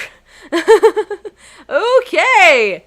Oh, that's beautiful. Wow, that's a really nice scene. Dang. Check that out. I'm sitting on a boat in the middle of a body of water. I can't see any land, but I know it's a lake. The water is placid and still. I'm holding a fishing pole. I don't understand why, but it feels like my life depends on catching fish right now. I guess he's dreaming. I cast my lure into the water and wait. And wait. And wait. My whole being is filled with hopelessness as I watch the line disappear into the depths below. You used the wrong lure. I look up and see my father, just as he looked that one cold morning, disapproving. I'm panicking now. I pull the lure up and try to grab a different one, but all the lures in my tackle box are the exact same. I look up to my father for guidance, but he's gone. I try casting again, but I can't hold my footing. My boat tips over and I fall into the water. Sinking further and further, I see the multitudes of fish that had been lying just below the surface, all swimming around me as if to taunt me. One fish swims up to me. He has Brian's eyes. You gotta use neutral buoyancy lure if you're trying to catch trout, buddy. I jolt awake to the sound of my alarm. It's fishing day. That would explain the weird dream. I groggily slip on clothes and get ready. Somebody draw that. Somebody draw the Brian fish. I want to see it. I spot Amanda's door half open and see her still curled up in a mountain of blankets. Walking over to her bed, I give her a tiny kiss on the forehead. Fishing day, kiddo. You ready? No. Well, you gotta get up. I can't do this without you. Also, stop sleeping in your clothes. Amanda pulls her comforter over her head. Never! Amanda. I'll get up in a minute. Alright, Brian should be here in 20, so you better not just go back to sleep. Amanda sticks her hand through the blanket to wave me away. I leave her room and make myself some coffee in another cup with lots of cream and sugar for Amanda whenever she gets up. Amanda eventually wanders in and chugs her coffee while I do word jumbles. I hear the doorbell ring. That must be Brian. Oh my god, we're going fishing. It's still nighttime! Still rubbing our eyes, we walk outside to see Brian. He's decked out in fishing gear. He's not. Daisy's falling asleep next to him. Early bird gets the worm, buddy. You ready to fish? I was born ready. My eyes narrow in on Brian. It's a good day to die. Hop in, guys. Let's get this fishing party started. I walk over to the driver's side door and open it. Brian's dog immediately... I forgot about the dog! I love the dog! He's got a little thing that... What do you call that? Fucking... handkerchief? Bandana! That's the... I was thinking bonnet. That's not what that is. Brian's dog immediately hops into the driver's seat, wagging his tail furiously. Oh, it's a corgi! I love the corgi! Can I see your license, sir? Maxwell, let Chad sit. Maxwell obediently hops into the back to cuddle with Daisy. Amanda settles in next to Maxwell and Daisy and immediately falls asleep. You ready for an adventure? I'm ready for glory. For glory! Whose picture is that on the, the sunshade? There's a strap with some stuff. And then my face is covering it. God damn it. Hang on. I'll move it. Hold on a second. There we go. Yeah. So on the sunshade, there's like a strap, and then there's some stuff, and then there's a picture. But it doesn't look like Amanda. The skin is too light. I wonder who that is. It is a mystery! Alright, let's put it back. I struggle to stay awake as we drive to the outskirts of town. Suddenly, it's the middle of the day now. Country music plays quietly from the radio as I watch trees pass by. So where exactly are we headed? It's about an hour north of here. Woo! Excuse me. Little spot I've been going to since I was a kid. My dad used to take me there all the time. I don't think anybody else knows about it. You know, of all the voices, you would think because Brian's, I have made him the deepest voiced person, it would hurt the most. But actually, I'm doing, like, good vocal technique when I do his voice, so it hurts the least. This is a good one to be doing at this hour, I guess. I brought everything we need so that we can catch some trout, have a nice little fire, and enjoy the nature. My fishing pole is in the shop, getting it tuned up. Do you maybe have an extra I could borrow? But of course, it's probably not as nice as it sounds like yours is, though. Right. I am digging a hole here. I stare out at the forest lining the highway. The sun is just barely over the horizon, scattering dusky pink light through the trees. For a split second, I spot a deer grazing on the side of the road before it leaps back into the brush. After a nice, quiet drive, Brian eventually tells me to pull off the highway and onto a dirt road. The car bumps along until we reach a clearing that opens up to a magnificent lake. Well, here we are! Still in the city. Oh my gosh, it's so pretty! I step out of the car and help Brian unload our gear as Maxwell runs around us barking. The kids wake up and wander to the shore where Daisy tries to teach Amanda how to skip rocks. Brian and I carry the tackle boxes and cooler down to the edge of the lake where he has a canoe waiting. Ah, great, it's still in one piece. Hold on, help me out with Maxwell. I help Brian place a tiny dog-sized life vest onto Maxwell. Aww. Alright, your turn. Brian hands me a lime green life vest. Maybe if I fall in, you'll save me. I can swim, thanks. I know how to swim, Brian. Suit yourself. None of the options were put on the fucking life vest, which means I'm going to fall in the water. Brian turns to Amanda and Daisy, who are still skipping rocks. You kids want to fish? I'm good with just throwing rocks into water. Amanda hurls a rock into the pond with gusto. Yeah, take that, water! Amanda, you're supposed to be skipping them. Is that what we're doing? Maxwell is my dog's name. Aww! Look at that. Is he also a corgi? Because that would be really funny. Daisy, don't you want to fish? I think catching fish is kind of inhumane. We're gonna go explore in the woods and look at bugs and stuff. Alright, be safe. Don't go too far. Brian puts the life vest around himself and we all throw all of our equipment into the canoe. Maxwell happily jumps in and takes his place looking out over the front of the boat. I get into the canoe as Brian shoves off. We paddle together to get ourselves into the middle of the lake.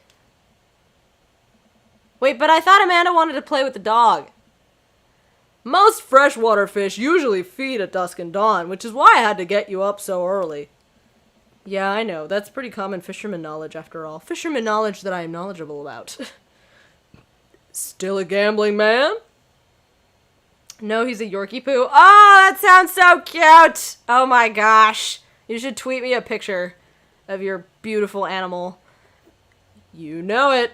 Let's see who can catch more fish. You can catch more than one? Sounds easy enough to me. What's on the line?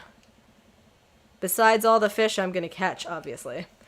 I was thinking something a little more high stakes than mowing the lawn. Custody of our children? More than that. Let's say, if I win, I get your weed whacker. The Whackmaster 2000, that's a limited edition! But if you win, you get my pole saw, the Reach and Cut 3000. The cordless version? That's the one! Shit, the Reach and Cut 3000 is state-of-the-art. My weed whacker is a prized possession, but there are those hard-to-reach branches at the back of the yard that have been nagging for a pruning. Begging for a pruning. You're on. We shake on it. This is totally going to be a minigame, right? I suddenly remember that I don't know how to fish. My foolish fatherly pride will one day be my undoing.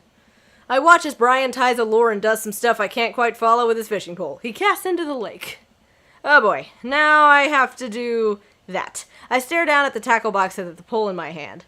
For sure, everyone keeps telling me they're stealing him. No, I will not steal another person's dog. I will just appreciate them, and if I see them in real life, pet them a lot.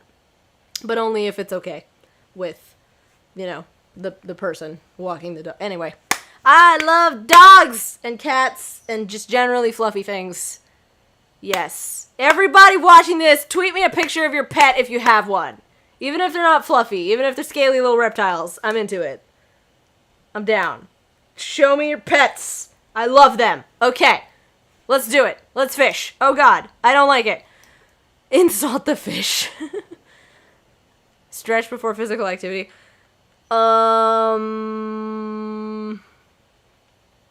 Funny? Funny or serious business? Serious business. I fish a worm from the styrofoam container Brian brought. It's slippery, but I think I can get it onto the hook if I just focus. Oh god, I'm bleeding. Oh god, the blood's everywhere. The worm is not on the hook. Need some help? No, I meant to do that. The blood attracts the fish. They can smell it up to a mile away, you know. I think that's sharks. No, it's definitely fish. Now what? Tie a knot or something? Ooh, meditate is good. I close my eyes and relax my muscles. I clear my mind of all thoughts and focus on taking deep, even breaths. What are you doing? I'm meditating. It's an exercise in mindfulness and positive visualization. It often helps me to use a calming mantra while I'm meditating. I am going to kick Brian's ass. I am better than Brian. Brian will never beat me. I am the superior dad, etc. I think I'm ready. Let's cast this sucker. I pull my rod back and launch the lure as hard as I can. And the lure flies off the line and sails far, far away, landing in the lake with a loud sploosh. Sorry, I judged the wind speed wrong. This cold air drives the pressure down. Go ahead and take my pole. I know it's hard switching to a new pole you're not used to. I'll fix up another lure. Brian hands me his pole with a smile, and I just sit there feeling like an idiot. He's totally buying this, or he's pretending to, and he doesn't buy it at all, and he's just trying to make me feel better. Okay. Oh god! Oh god! It's happening! Oh my goodness. Fishing around here is easy. They group up. All you gotta do is line up 3 of the same species and reel them in. Wait, but how?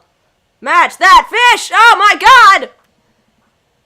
That's the largemouth bass, a popular sport fish made infamous by the singing Billy the Bass novelty toy and decoration. It's easily confused with the smallmouth bass. Okay, no, I totally understand. You're having an off day. It's no big deal. What am I supposed to be doing? That's the bullhead catfish. They're a bottom-dwelling invasive species now found worldwide. They taste great fried. Yeah, okay, that's what we're doing. Alright, sweet, I got it. Oh, that's a different fish. That's the northern pike. Sport fish that isn't great for eating due to its tough, scaly hide. Some fishermen hunt them with a bow and arrow since their sharp teeth easily cut through the fishing line. Is he distracting me on purpose? I feel like he's distracting me on purpose. On purpose! Hey! Okie dokes. Alright, we're just gonna focus on this game now. Fishing. We're fishing. It's happening. Fishing is happening. Okay. Okay. Oh my god, I do not... The fact that they're all moving is stressing me out. I'm just saying, it's extremely distracting that they're all fucking wiggling like that. I'm dying. Oh god. Okay. It's happening. Oh my god, there's still like 35 seconds left in this game. Why is this? Why is this like this? At least he stopped talking. That was incredibly distracting. Oh, Jesus. Okay. Shit. Are they, like, disappearing? Everything moving is making it look like the screen is moving downward, and I'm having a really hard time following all of this. I guess that's the point. They want it to be difficult. Ooh, that was a good one. I think. Okay, those look similar. Oh, we're done? We're done. Alright, sorry. I, like, leaned over. BRB gonna give you a follow on Twitter. Should have sooner, but I don't use Twitter. Oh, well, I appreciate the follow. That's cool. I wish I didn't use Twitter as much as I do. Sometimes it's a bad place to be. Good work. It's a little bit, what the fuck is that guy's name in, like, Family Guy? You know, hey, Peter! It's a little bit of that voice, just a little bit, as best I can do. Wow, this is way tougher than I thought. I look over to Brian, who's smiling and obviously enjoying his time out here on the lake. I will crush him. Suddenly, the fishing pole jumps in my hand. I reflexively tug upwards. I think I got something big! The tip of the pole dips down repeatedly, and the line starts to run. Reel it in! I finally get the fish right up next to the boat. It's a long, beautiful rainbow trout. Brian hands me a net. It's all yours. I lean down and notice that my hands are shaking with excitement. The fish is bigger than all the ones Brian's caught. That pole saw is mine, I fell in the water, didn't I? The entire canoe tips over with me. I find myself sinking into the lake. I should have taken the life vest. Fucking told ya! All of a sudden, I'm embraced under the water and pulled into Brian's arms. Message Maxwell to me on Twitter. Oh, yes! I'm gonna look at Maxwell. I'm gonna do it now. It's gonna happen. While I'm drowning. It's fine. He's fine. He's fine. He's gonna be okay. Oh, wow. Okay. Did you DM it? You DM'd it. Okay. View media. Ah, so cute and fluffy! I appreciate it. Thank you for that. You actually did it, and I appreciate that. Let it be known, Twitch, that Blaze's dog is super cute. All of a sudden, I'm embraced under the water. Yes, Brian is rescuing me. I'm finally dragged upwards, sputtering water. All of our gear floats on the surface. Maxwell doggy paddles around us in circles, having a great time. You alright? Does that count as one? Well, seeing as all of our fish are now swimming safely back in the lake, I guess so. Brian laughs. Let's get you to shore. Brian and I flip the canoe back over and fill it with our now soaking wet gear. We row back to shore with Maxwell in tow. Once we get to the beach, Brian's not wearing a shirt anymore. Maxwell darts off into the woods. Brian takes off his shirt. Dots of lake water glisten in the sun across his strong back. Man, all that general contracting must have built this guy like an ox. I hope he doesn't notice me staring. I'm gonna get a fire going so we can dry off. Wanna hand me yours? Yes, okay. I reluctantly take off my own shirt and toss it to Brian. I suddenly wish I had done more sit-ups in my life. Or any sit-ups at all, really. Another thing you bested me in, stupid sexy Brian. I love that. You might as well fry that shirt up. Seems like it's the only lunch we'll have. The day's young. We can fish from the shore. Once Brian gets the fire going, I sit and try to dry off my pants. Brian sets a couple lures out by the water's edge. We're probably gonna have to put the kibosh on the competition for now. Until another day. My stomach growls. You hungry? Oh, I'm fine. Brian reaches into his cargo shorts and pulls out a few granola bars. I have a small child. I'm flushed with snacks. Brian joins me by the fire, and I accept the cargo short granola. and now we're back to waiting. Where did the girls get off to? Shouldn't they be back by now? I wouldn't worry about it too much. They're a couple of smart kids. That's what I'm worried about. They're too smart. They probably established a small rural government by this point and installed themselves as leaders. I take a look around at the sun cresting the tree line, casting the entire lake in a warm golden glow. The forest seems to be coming alive now. Birds chirp in the distance. Wow, nature is beautiful. A mosquito bites me. I slap my neck and curse. Nature sucks. There you go, bud. Brian hands me a bottle of bug spray. I begrudgingly take it and douse myself. Ugh, I've always hated how this stuff smells. Really? I've always kind of liked it. Reminds me of being outside. Maybe you and I have different sentiments on the outdoors. Maxwell comes bounding up to me, a huge stick in his mouth. He drops it at my feet and looks at me expectantly. Break the stick in half to assert your dominance. Just throw the stick towards the woods. Sure, yeah. Woo! Eggplants! I hurl the stick as hard as I can towards the tree line. Maxwell bolts after it, running as fast as his stubby little legs can carry him. Corgis run fast, okay? I don't know if you've ever seen a corgi run. Them little stubby legs can just at like insane speeds. I'm just saying. One of my coworkers has a corgi, and he brings his dog to the office sometimes, and it's a pretty big office, so I've seen this little thing just go pew! Or maybe it's just that one. I don't know. Anyway, corgis are great. Which, consequently, is not very fast. It is very cute, though. Nice throw, Chad. I turn away so he can't see me blush. Maxwell brings the stick back to me, clearly proud of himself. Good boy, Maxwell. You're a very good and speedy boy. You're the world champ of fetch. It's time for the pets. What's the plan? Butt pats never fail. Scratch behind his ear. Rub that belly. Rub that belly.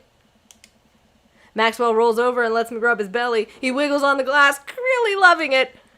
I feel like a bit of a third wheel here. Where are my belly rubs? Oh my god!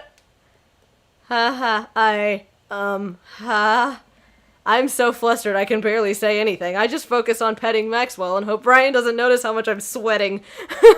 While I'm playing with Maxwell, fish begin routinely pulling on Brian's lines. I watch Brian effortlessly fillet the fish, squeezing a bit of lemon on them and frying them up in a cast iron pan. Before we know it, we have a feast fit for a couple of shirtless dudes. Amanda and Daisy emerge from the woods looking totally unscathed. Whoa, Dad Bod Patrol! I'm gonna have to issue you both a citation and demand you both put your shirts on. There are children present! Brian tosses me my now dry shirt. I pull it over my head, thankful I will no longer be distracted by Brian and his pecs. Where have you guys been? Studying entomology. What? We were playing with bugs. Huh, I expected you guys to be more covered in, like, mud and stuff. Daisy looks offended. What do you take me for, a child? Amanda puts a hand on Daisy's shoulder.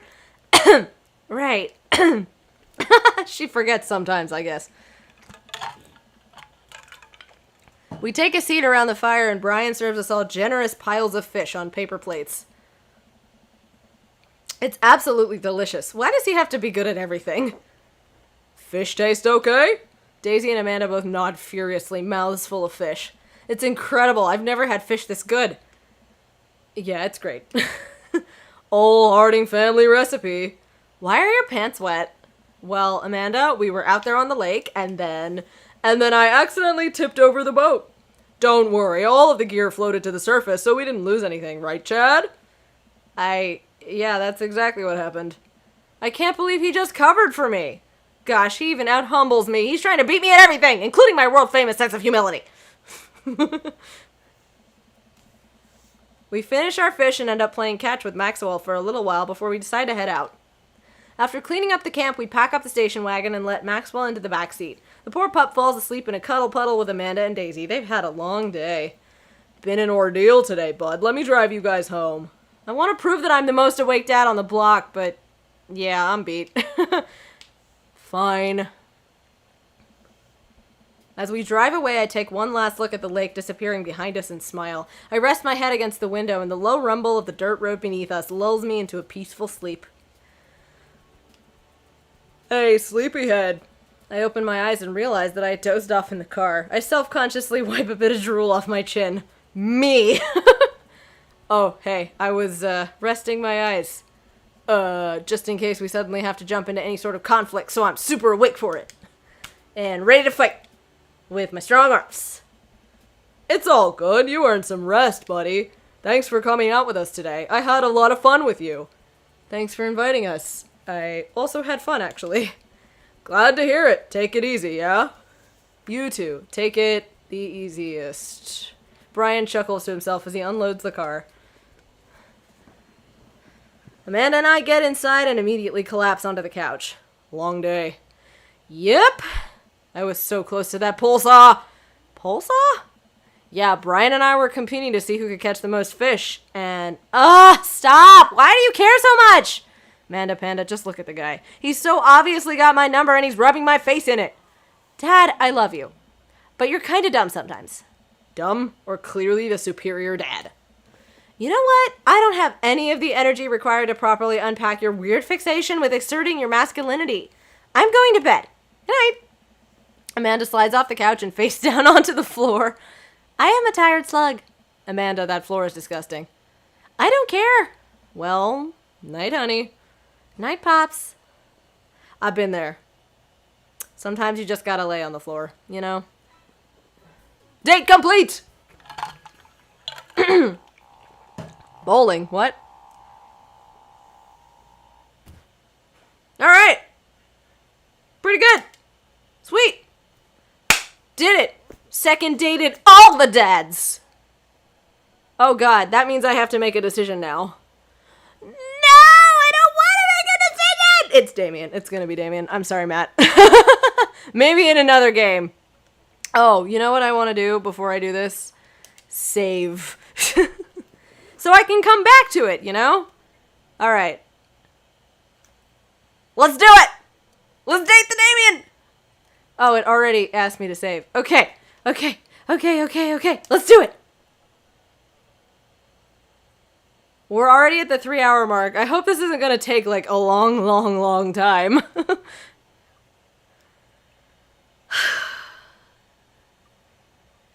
We're doing it. We're committing. Ever since we had that picnic in the graveyard, Damien and I have been spending a lot of time together. We go on nighttime strolls pretty regularly. He was so impressed with the first letter I wrote him that he insisted we only communicate by post instead of through dad book. I initially protested, but he gave me one of his old signet rings. Signet? I don't know what that is. To use as a seal for my letters, and I just couldn't say no. Hanging out with that goth dad again? Please, Amanda, you know his name. And yes. Be honest with me here, Pops. Is he actually a vampire? I remember you inviting him into our household that one time, and I've seen The Lost Boys, and honestly, I would have preferred trying to see if he could have walked through the threshold of our home under his own power. Wow. Yes, Amanda, I have become Damien's familiar. I am compelled under his curse. I'm sorry, sweetie. Turn into a bat. I don't think... What's the point of being a vampire if you can't turn into a bat? Well, okay, I'm off. Are you taking the car? Or are you flying off into the night on the leathery wings of a bat? One of those. While I'm out, can you throw away the garlic bread that's in the freezer so I don't die? That would be great. I'm keeping it there as insurance. You understand, right? That's my girl. I love how weird they are. Ooh, where are we? Damien and I walk along the water's edge chatting. Damien's cloak. He hates it when people call it a cape. Damien's cloak flutters behind him in the breeze.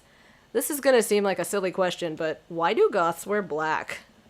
Gothic subculture has always been associated with death, so it makes sense that the style surrounding it would be greatly influenced by mourning. Interestingly enough, though, was that in the Victorian era, Queen Victoria herself mourned the death of her late husband for 10 whole years, wearing black for the rest of her life. If that's not goth, I don't know what is. I have another question. Go ahead. How are you so comfortable with death? You mentioned in the graveyard that it helps you appreciate your life or something? I've experienced several losses over the course of my life, and I truly believe the only manageable way to cope with it is to accept that death is simply a part of living. It's the single universal truth for every human who has ever lived. I am going to die. You are going to die, and life carries on without us. Doesn't that make you feel scared? Not at all. Without the advances of modern science, death was everywhere in the Victorian era, and yet funerals were major social functions. Victorians were obsessed with the mementos of their loved ones, even going so far as to take elaborately staged photographs of their dead relatives. The minutiae of mourning was so complex that there were set periods of grieving that were deemed acceptable based on who in your life had passed. Now we don't have any of that. If you lose someone, you end up feeling lost yourself because we have no modern equivalent of those formalities. We need to allow ourselves time to grieve, to feel that loss fully, but not allow it to consume us. Wow, geez, he's really thought about this a lot. So no, I'm not afraid of death. I believe it is a waste to spend your life dreading the end of it. The time we have here is brief and fleeting and occasionally cruel, but it is at all times precious. To stare death in the face and live despite that, I think, is a noble existence. Let's save the mourning for the dead. Damn, Damien! Wow, that's beautiful. I can see the moonlight in the bay glint off of Damien's eyes. He smiles. We turn to the harbor and watch ships pass, breathing in the salty sea air. I look to Damien again, and I can't help but be entranced by his charm, his mystery. I find everything about him so fascinating. Me too! I lean in closer to Damien, closing my eyes as I do so! I'm sorry, I have to take this. Oh no!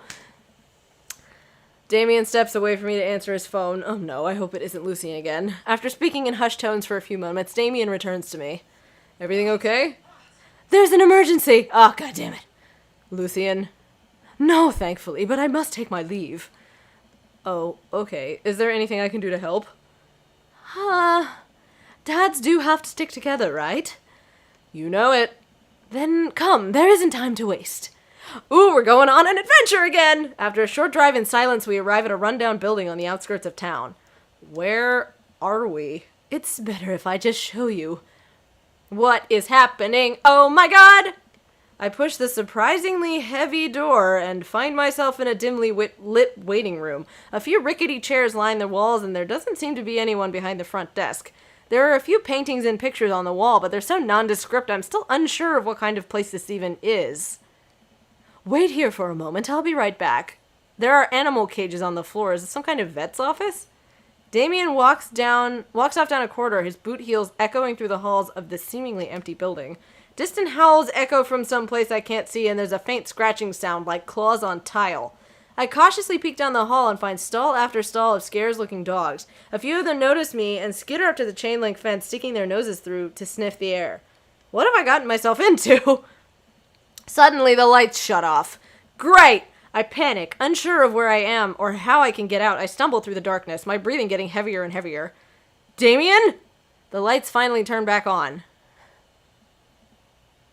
What the fuck? Hey, sailor. Mary, what are you doing here?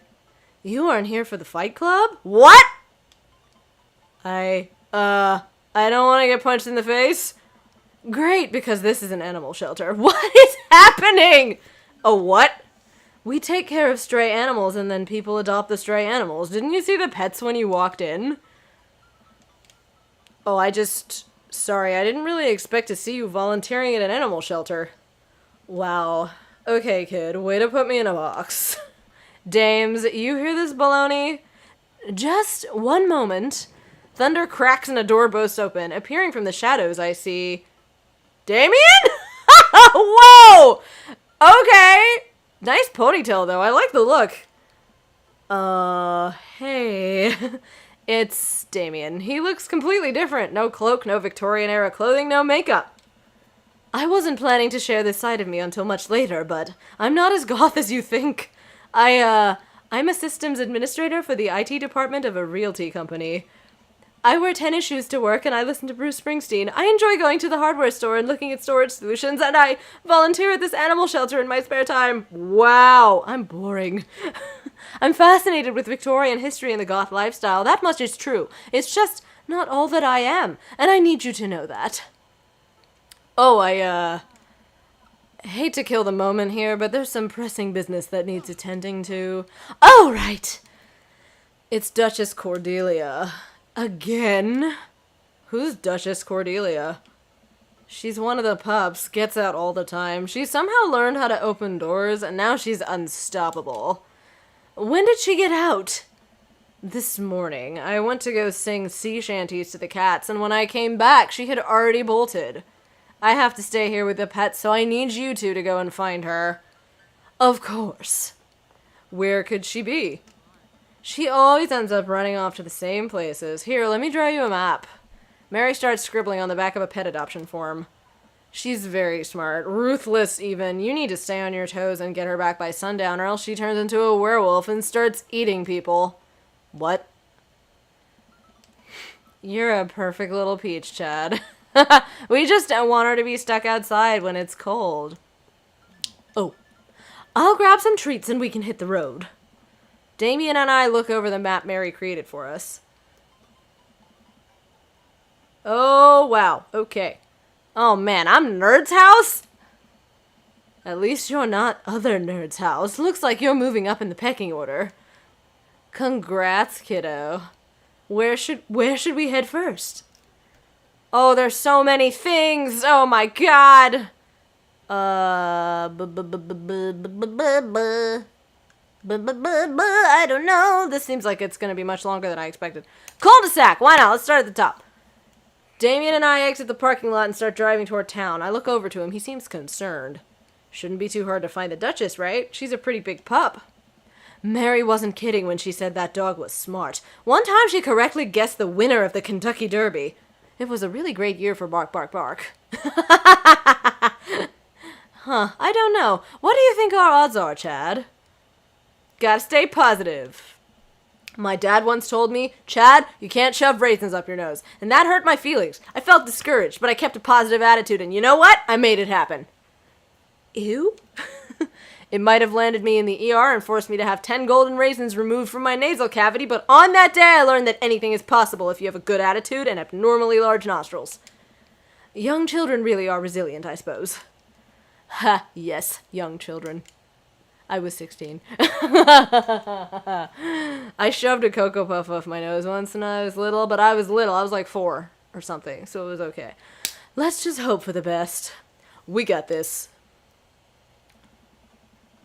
We drive through the cul-de-sac and everything seems to be pretty normal. It looks like Brian's doing some yard work. That's not the cul-de-sac. We pull into Brian's driveway and hop out. Hey, don't step on the grass, I just mowed. Have you seen any unusual activity in the area today? Aside from your underwatered lawn? Ooh, here we go. How dare you? I take my lawn care very seriously. Chad, please. You haven't seen a dog run through here, have you? Well, a little while ago I heard Maxwell barking at something. When I came outside, my garden had been torn to shreds. It's gonna take forever to retill the soil. That could be a dog, or a rather feisty raccoon. Whatever it was, it must have been hungry. Ate all my tomatoes. I'm very sorry to hear about your garden. If you need assistance restoring it to its former glory, please don't hesitate to contact me. Will do, buddy. Good luck finding that dog. Huh, she's probably still hungry. I wonder if she's looking for more food elsewhere? The coffee spoon will have food. Seems like a good logical next step. What's up, Matt? Man who I did not choose. Sorry. God damn it, the character model flipped again. Hello, I'm Namad. No, it's Olhe. Ole. I'm Namad. Ole. Me Namad. There we go. We got there. It's that time of night, people! We park in front of Matt's coffee shop and walk inside. Seems like a slow day. Matt sits behind the counter reading a book. Hey, Matt. Didn't expect to see you two today. What's up? Have you seen any stray dogs around? Actually, yeah. I caught one digging through the trash earlier. It ran away when I tried to get closer, though. Did you see what direction it ran in? Matt thinks for a second. Might have been running east, I think. That pup tore through 3 pans of old right said banana bread. Want to take some for the road just in case? That's a lot of food you threw away, Matt. You're better than this, man. Sure thing. Matt packages up a slice. Thanks for the slice. The road slice. This banana bread is going to be so good! I think he meant to give it to you for the dog. Right, I meant it's going to be so good for the dog to eat. I feel like we're on the right track. You think? If we keep this up, we'll find the Duchess in no time. Hey, if you like dogs so much, why don't you have any? Lucian is severely allergic. I wouldn't put him through that. But there are still dogs in my life, so for that I am grateful. There's about to be one more dog in your life, buddy. Splendid attitude. Let's not waste any more time. Verily. Next! Who's Mario Batali? Oh, Robert. Yeah, it's Robert. Or is Smalls? Smalls is Robert? Because of the drink bottle? So who's Mario Batali? I'm trying to figure this out now. Coffee Dad is Matt. Nerd's House is me. And then there's Jonathan. Josh? I forgot his name.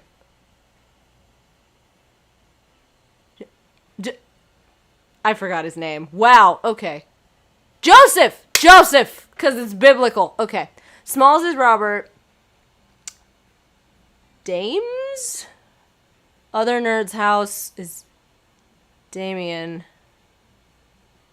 I'm confused by the one with the heart next to it, and I don't know who Mario Batali is. Kale is Craig. I don't know! Okay, I know I took a break, like, recently, but, like, now I need a snack. So, we're gonna continue the search in a moment. Give me a sec. Alright. Talk amongst yourselves! I'll be right back. Sorry about that. Okay, so, was getting a snack, noticed that I had an email that I needed to respond to. No biggie. Sorry for taking so long. I'm glad you're all still here. What's my favorite animal? I don't have an answer for that question because I love animals. Lots of animals. I like foxes. Excuse me, foxes are pretty cool. Llamas are pretty cool. I mean, dogs and cats are a given. And, like, anything related to that. So, like, wolves, you know, tigers and lions. Yeah, I don't know. I don't really have a favorite animal, I guess. I like all of them. It's just generally all of the fluffy ones I like. Do you have a favorite animal, Blaze? Meanwhile, let's go to the softball field. I forgot he was wearing that. We drive to the softball field. It looks like Craig's team is practicing. I wonder if any of the kids saw something. So are we just gonna go and hit every single dude that I did not select for this final date? Is that what we're doing? We're just doing the tour of, like, here's all the people you can't have now. Craig spots us and jogs over. Softball bat slung over his shoulder. Hey bros, what's up? Craig, you wouldn't have happened to see a dog around here, have you? One escaped from the animal shelter and we're trying to locate her. I don't think so. Maybe one of the girls saw something. Girls! What was that? Was so weird. Hi, Amanda's dad. Hi, Lucian's dad. We have names. Girls, have you seen any dogs around? There was a big dog here earlier. She ran off a while ago, though. I don't think she had an owner, but it really wanted to play. We tried to play fetch with her, but she just took the softball and ran. I think she ate it, actually. She was a lot of dog. Here, take another softball. Might come in handy later. Many thanks, Craig. That was the wrong. Many thanks, Craig. Bayside! Alright. We arrived back at the Bayside. Just like old times, eh? I remember it as if it were yesterday. I mean, earlier today. So what do you think? Any sign of the pooch? None yet, although who knows if she made it onto any of these ships. The Duchess would do that. I wouldn't put it past her knowing how to navigate. I wouldn't put it past her to know how to navigate in rough seas and without a compass. Blah, very smart. Pops? Damien and I turned to see my daughter. Amanda, what are you doing here? Did you think I just stayed inside all day, vegging out on the couch and watching TV? Oh, sorry. What are you doing? I'm heading home to go veg out on the couch and watch TV. Had to get a burrito first. Young miss, have you seen a dog around here? Oh, you bet. I saw a Pomeranian with a bow around its neck. I saw a big old Doberman named Henry. There was a stroller full of Yorkies, a Greyhound, a Golden Retriever. Did you see a Mastiff anywhere? No dice. I would definitely have remembered that. I gotta run, though. This Rito has about 10 minutes before the cheese breaks down the molecular structure of the tortilla and makes it all soggy. You understand. I do? Of course. Have a lovely evening, Miss Cosmos. Matt said the Duchess went east from the coffee shop, from the coffee spoon, but there's no sign of her here. I suppose we need to go not so east? To the last place on the list? I fear that the hours are growing short. We must make haste if we're to find the Duchess by sundown. Damien's looking more stressed out by the minute, but he's smiling very serenely in the picture. I gotta think of something to lighten the mood. What kind of dog does a vampire have? Knock knock joke. How many goths does it take to screw a light bulb? What kind of dog does a vampire have? I would imagine it would be unwise for a vampire to take up the company of a smaller mammal for the means of companionship. It would be too tempting to a bloodhound. I was gonna say bloodhound, Damien. Oh, yes. Haha. Jeez. I keep reading Damien directions from the map as we drive around town. The last place to go is the aquarium. So let's do it. She's in the penguin enclosure. Damien and I stopped by the aquarium. Everything looks in order here, but it might help to get out of the car and take a look. You seen anything? No dog here. Not even any sign of her. Did you know that penguins are considered the goths of the sea? Damien, I want to believe you so badly. That was it? There's no more cul-de-sac? Didn't we start there? I am confused. Okay. Not the Bayside. Should we, like, backtrack? Coffee spoon? I don't know where to go! Ah! The cul-de-sac is nearest to the shelter. Oh my god. Not so east as in the softball field again? I guess. Damien and I return to the softball field. It looks like a game is in progress, and Craig's team is winning, of course. Any sign of her? I don't think so. Wait, maybe... Never mind. It's just a kid taking a nap in the outfield. We get back in the car. Okay, we gotta just knock him off the list, I guess. I fear the night draws closer and closer with every passing breath. We must find the Duchess soon. It is the middle of the day. This is serious. I hope we find her. I think we just gotta... Oh no, we're not knocking things off the list. Okay, cul-de-sac. We arrive at the cul-de-sac to find everything looking normal, except... Uh-oh, Hugo's front door is wide open. She can open doors. This is classic Duchess Cordelia, a telltale sign. We should approach with caution. Whatever goes down in there, I've got your back. We creep up onto the porch and step inside. Oh boy. Oh my god, it's a giant dog! There, sitting in the center of Hugo's living room like she owns the damn place, is one of the biggest dogs I've ever seen. Woof. Well, she hasn't broken anything in here. Yet. Wonderful. Now all we have to do is get this leash on her before she tries to escape again and get out of here before Hugo comes home. Easy peasy. Duchess, come here. The Duchess eyes Damien warily. As he approaches, she begins to growl. She's on her guard. We'll need another plan. Hand her a dog treat, try the softball, give her the right said banana bread. Banana bread? She's developed a taste for people food already, so let's go with the banana bread. I reach into my pocket and I pull out a slice of the right bit. I reach into my pocket and pull out the slice of right said banana bread Matt gave me. Duchess sniffs the air and hones in on the bread. Come here, girl. Nice and easy. I've got some yummy homemade vegan and possibly gluten-free banana bread if that's what you're into. The Duchess cautiously approaches me and gives the bread a good sniff before gently taking it from my hand and dropping it on the ground, like dogs always do for some reason. She curls up and starts munching on the bread. Success! Damien walks up behind the Duchess and attaches the leash to her collar. She immediately notices and starts whining.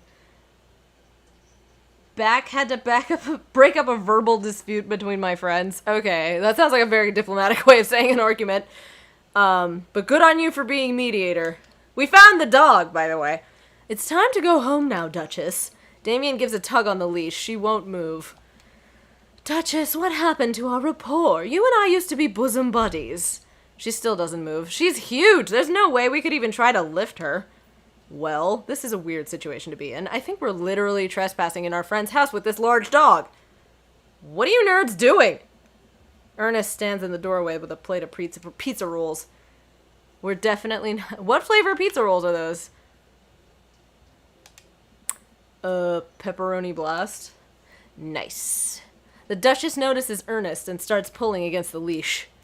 Why is this dog in my house? Oh my god, she looks angry. It's a long... The Duchess suddenly breaks free from Damien's grip and hurtles towards Ernest.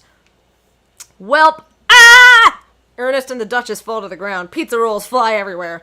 This is bad. Ernest, are you okay? Ernest feeds the Duchess a pizza roll. Hey, she likes pizza rolls! Ernest sits up, but the dog keeps licking his face. He's smiling! Oh, hey. Hugo stands at the door, looking like he's at a loss for words. What? Why are you guys... Whose dog is this? It's a long story, but it involves a large dog who knows how to open doors. Boof. Hugo, may I present to you Duchess Cordelia? How do you do? Boof! We're friends! The Duchess looks at Ernest's face.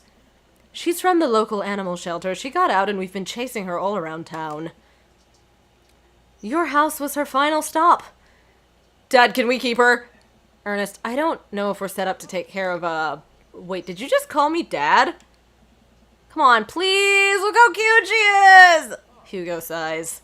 We had been talking about adopting a dog for a while.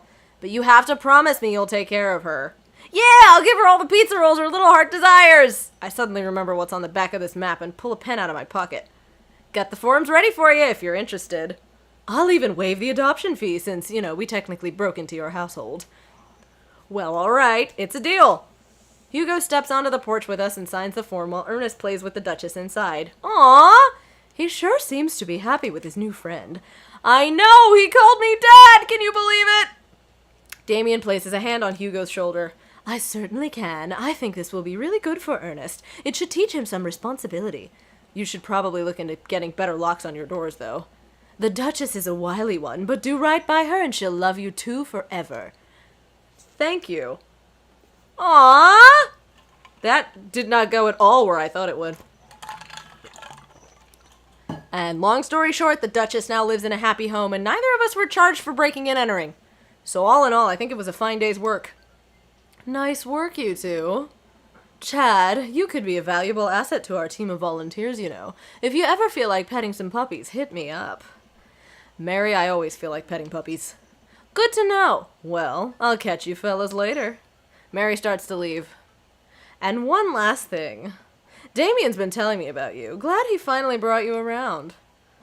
Oh, yeah, Damien's my special boy. I love him. We go way back, and I got a vested interest in his health, success, and well-being. If you ever hurt him, Mary, you can fill in the blanks. I gulp. Yes, ma'am. Mary leaves me alone with Damien. So, about the whole goth thing. I, completely understand if you aren't interested in me anymore. What? Am I missing something here? I'm not a cool goth prince. I'm boring. I own 5 pairs of tennis shoes. I wear dumb glasses. Don't you care? He looks so nervous. Damien, do you really think I only like you because of all the goth stuff? That's all cool, but the best thing about you is how passionate you are about the things you love. History, art, Victorian fashion, dogs, storage solutions, it doesn't matter what it is. You care, and that's awesome. And also, the glasses are very cute. Oh my god!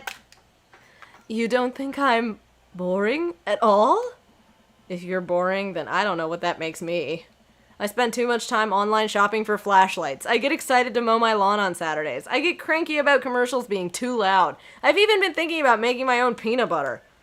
Then maybe we can be boring together? It would never be boring if it was with you! Oh my god! Damien suddenly closes the gap between us and pulls me into a hug. He buries his face in my shoulder. His hair smells like lavender and rosemary. I was so scared you wouldn't like me. Quite the opposite. Damien pulls away for a second and looks me in the eyes. Without the colored contacts, his eyes are so dark and soulful they didn't change the eyes on the model. They're still gold. May I kiss you? Ah! Oh my god. Does a bat have wings? Yes! Ah, I believe I have my answer then. He smiles slightly and leans in, giving me a gentle kiss. Damien pulls away and gives me an intense look. Do you want to help me take care of the puppies? Yes! Ah, okay. Whew. I mean, I get it, but also, I really love this look, so I'm into it. Damien and I arrive back at the cul-de-sac, our fingers intertwined like a proper gentleman. He walks me to my doorstep. This was lovely. Thank you for understanding. Thank you for everything. I'm very happy that I can be myself around you. I'm glad, but I have one request. What's that? Can we keep sending each other letters? Ah! But of course. Damien kisses me one last time before turning around and heading home. Oh my god! Amanda runs back to the couch from the window and tries to look as nonchalant as possible. Hello, Father! I was sitting here on the couch this entire time! Hi, Amanda. So, are you guys, starting a vampire coven together? Oh, plot twist. Mothman. Damien's actually Mothman. I didn't see it coming either. Genius! Well, whatever's happening, I'm really glad you two are happy. You deserve it, Dad. Aw, shucks. I'm gonna head to bed. Catch you in the morning? Sure thing. I make my way to my room and fall to my bed with my heart full, excited for the days to come. Oh my god! Oh my god! Yes! Day complete! Fang. Woo! I didn't get an S rank for that, maybe because we took a little too long to find the dog. Interview with the vampire. That's a good achievement name. Oh my god. I have the warm fuzzies.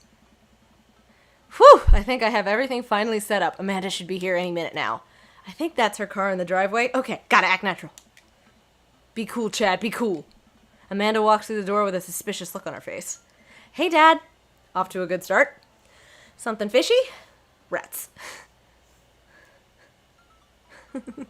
Deflect. Always deflect. That life of crime is finally catching up to you. I tried to send him in a different direction, but even I'm no match for the power and funding of the U.S. government. Well, if they think they're gonna take me alive, they got another thing coming. I'm kidding. You're right. I have a little surprise for you. Yeah, I can tell. You're very bad at lying. Amanda, my dear, would you care to join me in the kitchen? Father, it would fill my heart with glee. What's in the kitchen? I lead Amanda over to the kitchen table where a present lies covered under a tablecloth. It's nothing special, but I wanted to get you a little something. You graduated high school last week, and I know you told me not to make a big deal about it, but... Aw, Dad, you... I dramatically whip the cloth off the table. Amanda's jaw drops. No way! I figure you probably won't be able to get cable in the dorm, so I thought it might be nice to take a piece of home with you. A DVD box set of long-haul paranormal iceberg ghost truckers! This is all 19 seasons! And bonus material, including commentary with actual ghosts featured on the show.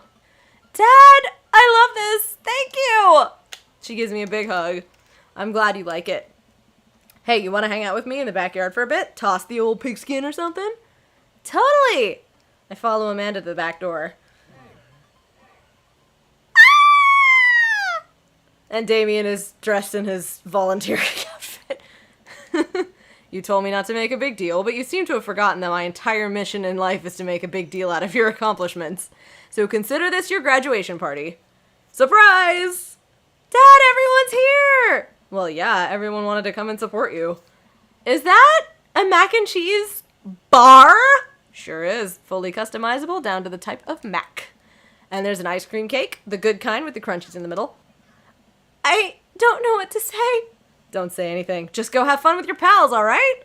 I'm so proud of you, Amanda. Amanda smiles and runs to her friends. I should make the rounds and make sure everybody's having a good time. But first, mac and cheese.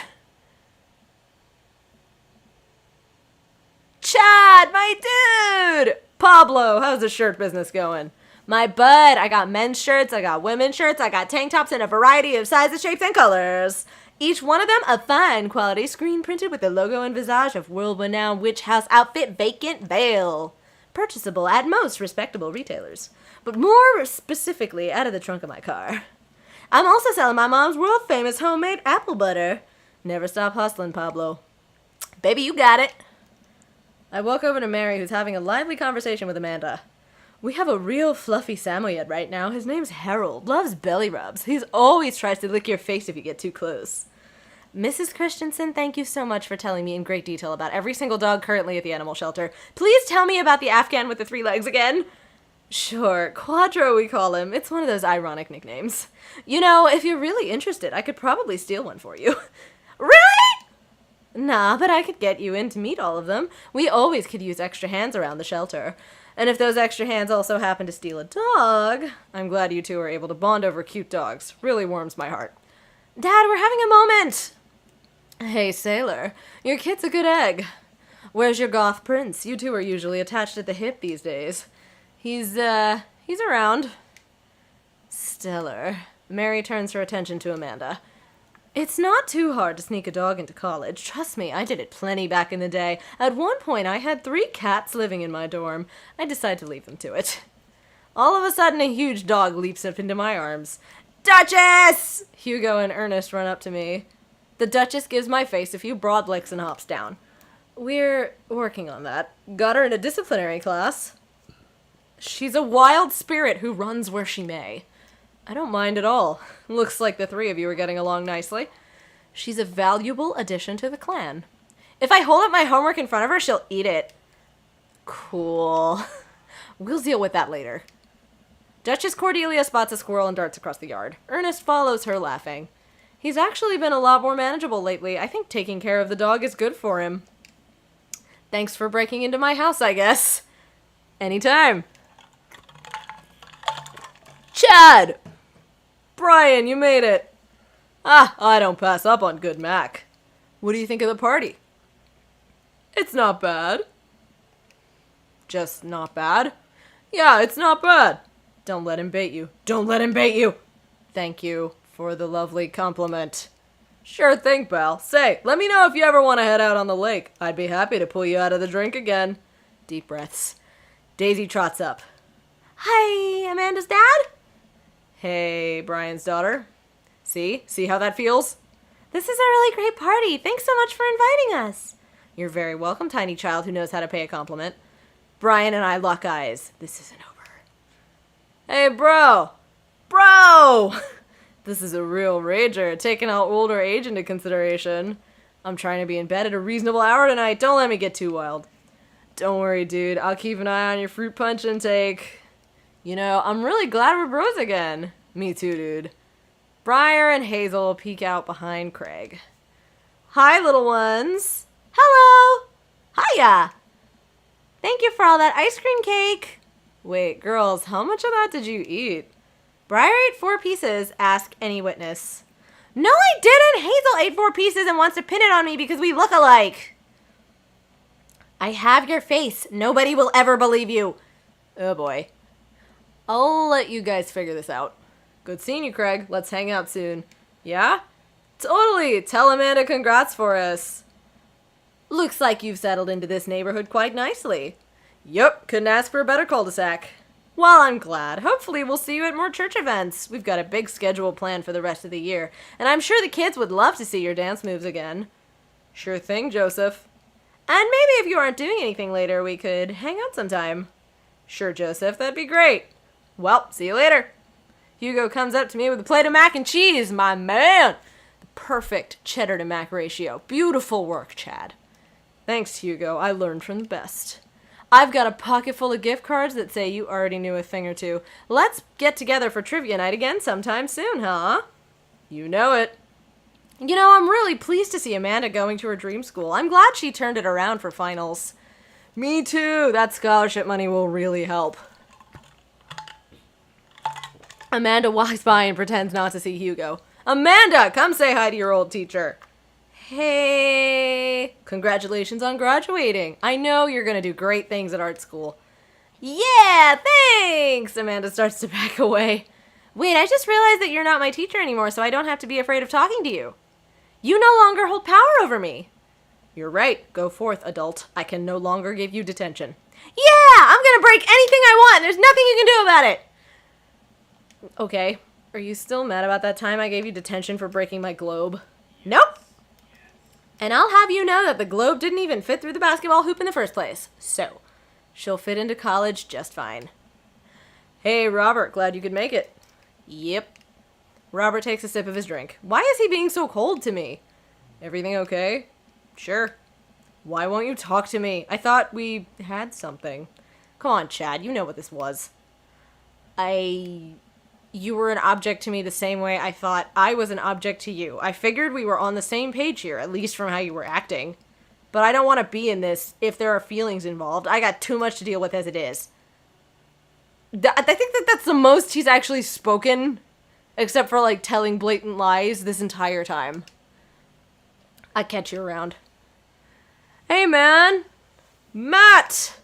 Let me know when Amanda leaves for college. I'll have a fresh batch of Right Said banana bread ready for her. Thank you. I know she'll love that. Have you gotten that oregano smell out of your upholstery yet? I forgot about that. Still working on it. Hey, Amanda's dad. I turned to spot Lucian walking up to me. Yes, Lucian? Thanks for inviting me to your party. Anytime, bud. I know we had a rocky start, but I'm glad I got to know you. I hope you know how much your dad cares about you. Yeah. My dad's had a rough couple years, and I know that it must not have been easy to raise me alone. He's kind of a weird guy, but I love him a lot, and it seems like you make him happy. So, you're cool in my book. Oh my god! I gained approval from the teenager! Thank you, Lucy, and that means a lot to me. Sure. And let me know if you want me to give you a stick and poke sometime. Also, I'm sorry about the oregano thing. Thanks for coming by, Lucian. See you around, Chad. As the party starts to wind down, I take a seat on our back porch step. The sun is setting and everyone seems to have eaten their fill. Amanda wanders over and sits down next to me. Hey, thanks for the party. You really didn't have to. I ruffle her hair. Anything for my panda. Amanda looks down at her shoes and sighs. What's wrong? Amanda takes a deep breath. I'm scared, Dad. How am I going to make it through college if I can barely scrape by in high school? I don't know how to do adult stuff. My whole future is riding on this. Aren't you at least a little excited? It's your dream school. No, I'm too worried to be excited. I'm not ready for this. And I'm worried that you aren't either. Hey, kiddo. It's going to be all right. No matter how far we are away from each other, you're always going to be my daughter. We've been through a lot together. This is just the next challenge, and I'll always be a phone call away. You're gonna get through this. We're gonna get through this. Yeah, I guess. This isn't... Are you mad at me? No, I'm not mad, but... It seems like she's trying to put this delicately. I just feel like I didn't get a chance to be independent, you know? I love you, Dad, but I need space to be my own person, and I didn't really get to do that growing up. Oh, sister, preach! I feel you. Okay. I'm glad we're so close, but you can't be my best friend all the time, and I can't be yours. Oh. Maybe me going away will be good for both of us. Set up some boundaries. I don't know what to say. Don't get me wrong, I love you, but I do wish things had been different. I guess I have a lot to think about now, huh? I guess. Amanda hops up. My friends invited me out for ice cream, so I'm gonna head out. She kisses me on the top of the head. See you later, Pops. Love ya. Wow, Amanda really dropped a bomb on me there. World's okayest dad. All right. It's hard to process this all. I thought I was being the best parent I could, but apparently there's still a lot to learn. I look up to see Damien smiling at me. I take a seat next to Damien as the last guests make their way out of the party. Did you know that in the Victorian era they would call benches seaty boys? What, really? I'm kidding, Chad, but what if? It's good to see you in your civvies again. Thank you. I had a revelation the other day, Chad, and I think it was largely due to your continued influence upon me.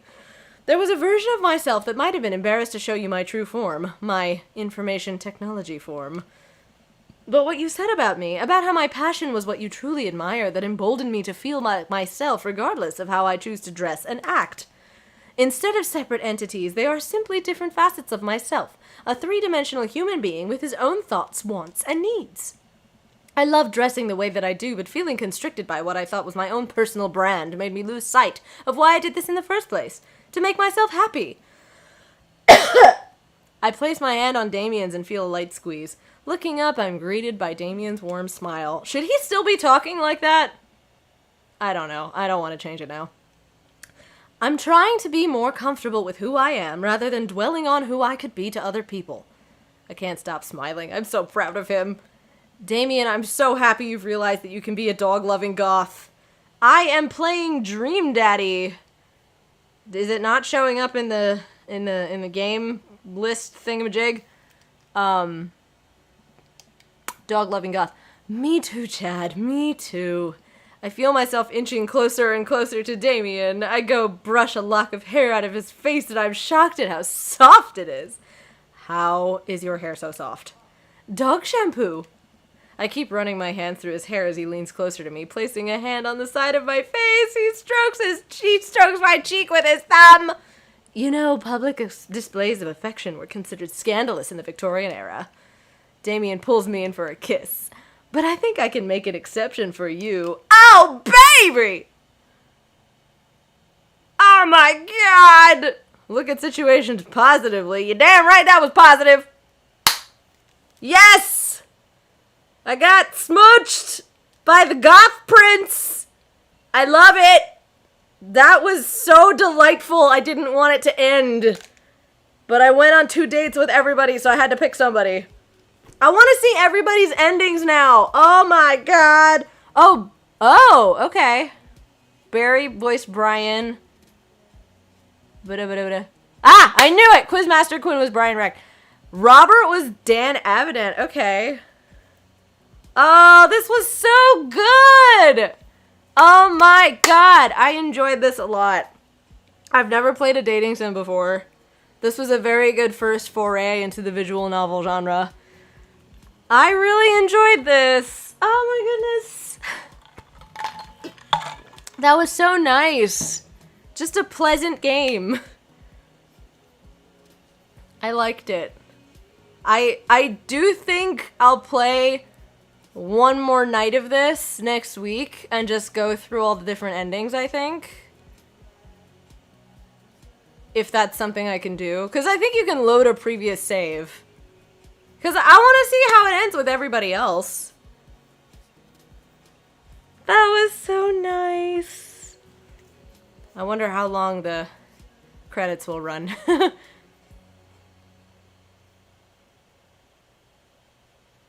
I'm kind of surprised that Danny didn't sing the Dream Daddy theme song. This is not DVP by Pup. Okay. So Ninja Brian got involved. You sound like Dory from Finding Nemo. Do I really? Dream Daddy is a dating sim where you test company, please ignore, where you date dads. That's really it. And it's delightful and I highly recommend it. I think it started on PC, but it got ported to... I'm playing it on the PS4. So, it's good shit. I've never played a dating sim before, and I really enjoyed this. I did not think I would like a dating sim, but here we are.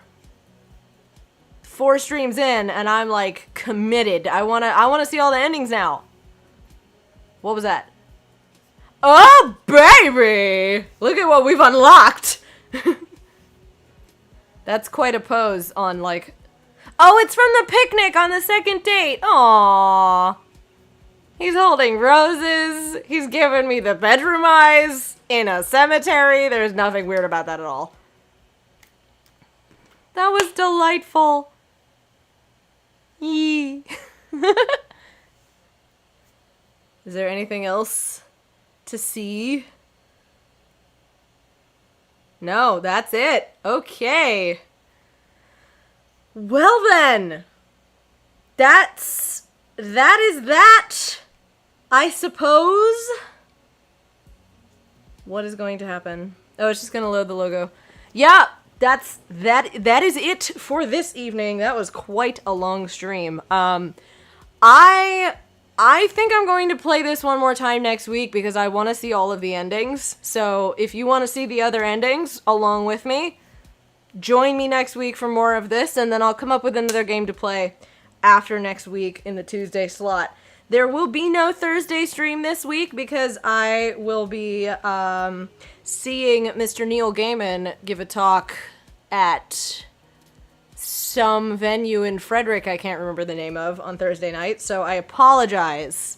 But, I mean, I couldn't not go to that. So, there will be more Final Fantasy next Thursday. No stream this Thursday, so just watch some VODs to get your Shabnom fix if you like. And, yeah, thank you for joining me on this adventure of dating dads. Oh, I guess when you unlock an ending, the picture gets highlighted. That seems like what's happening. Yeah, okay. Have a good night, everybody, or day, or whatever time it is where you are. I have no idea. Okay. Peace, love, and geekdom. Farewell.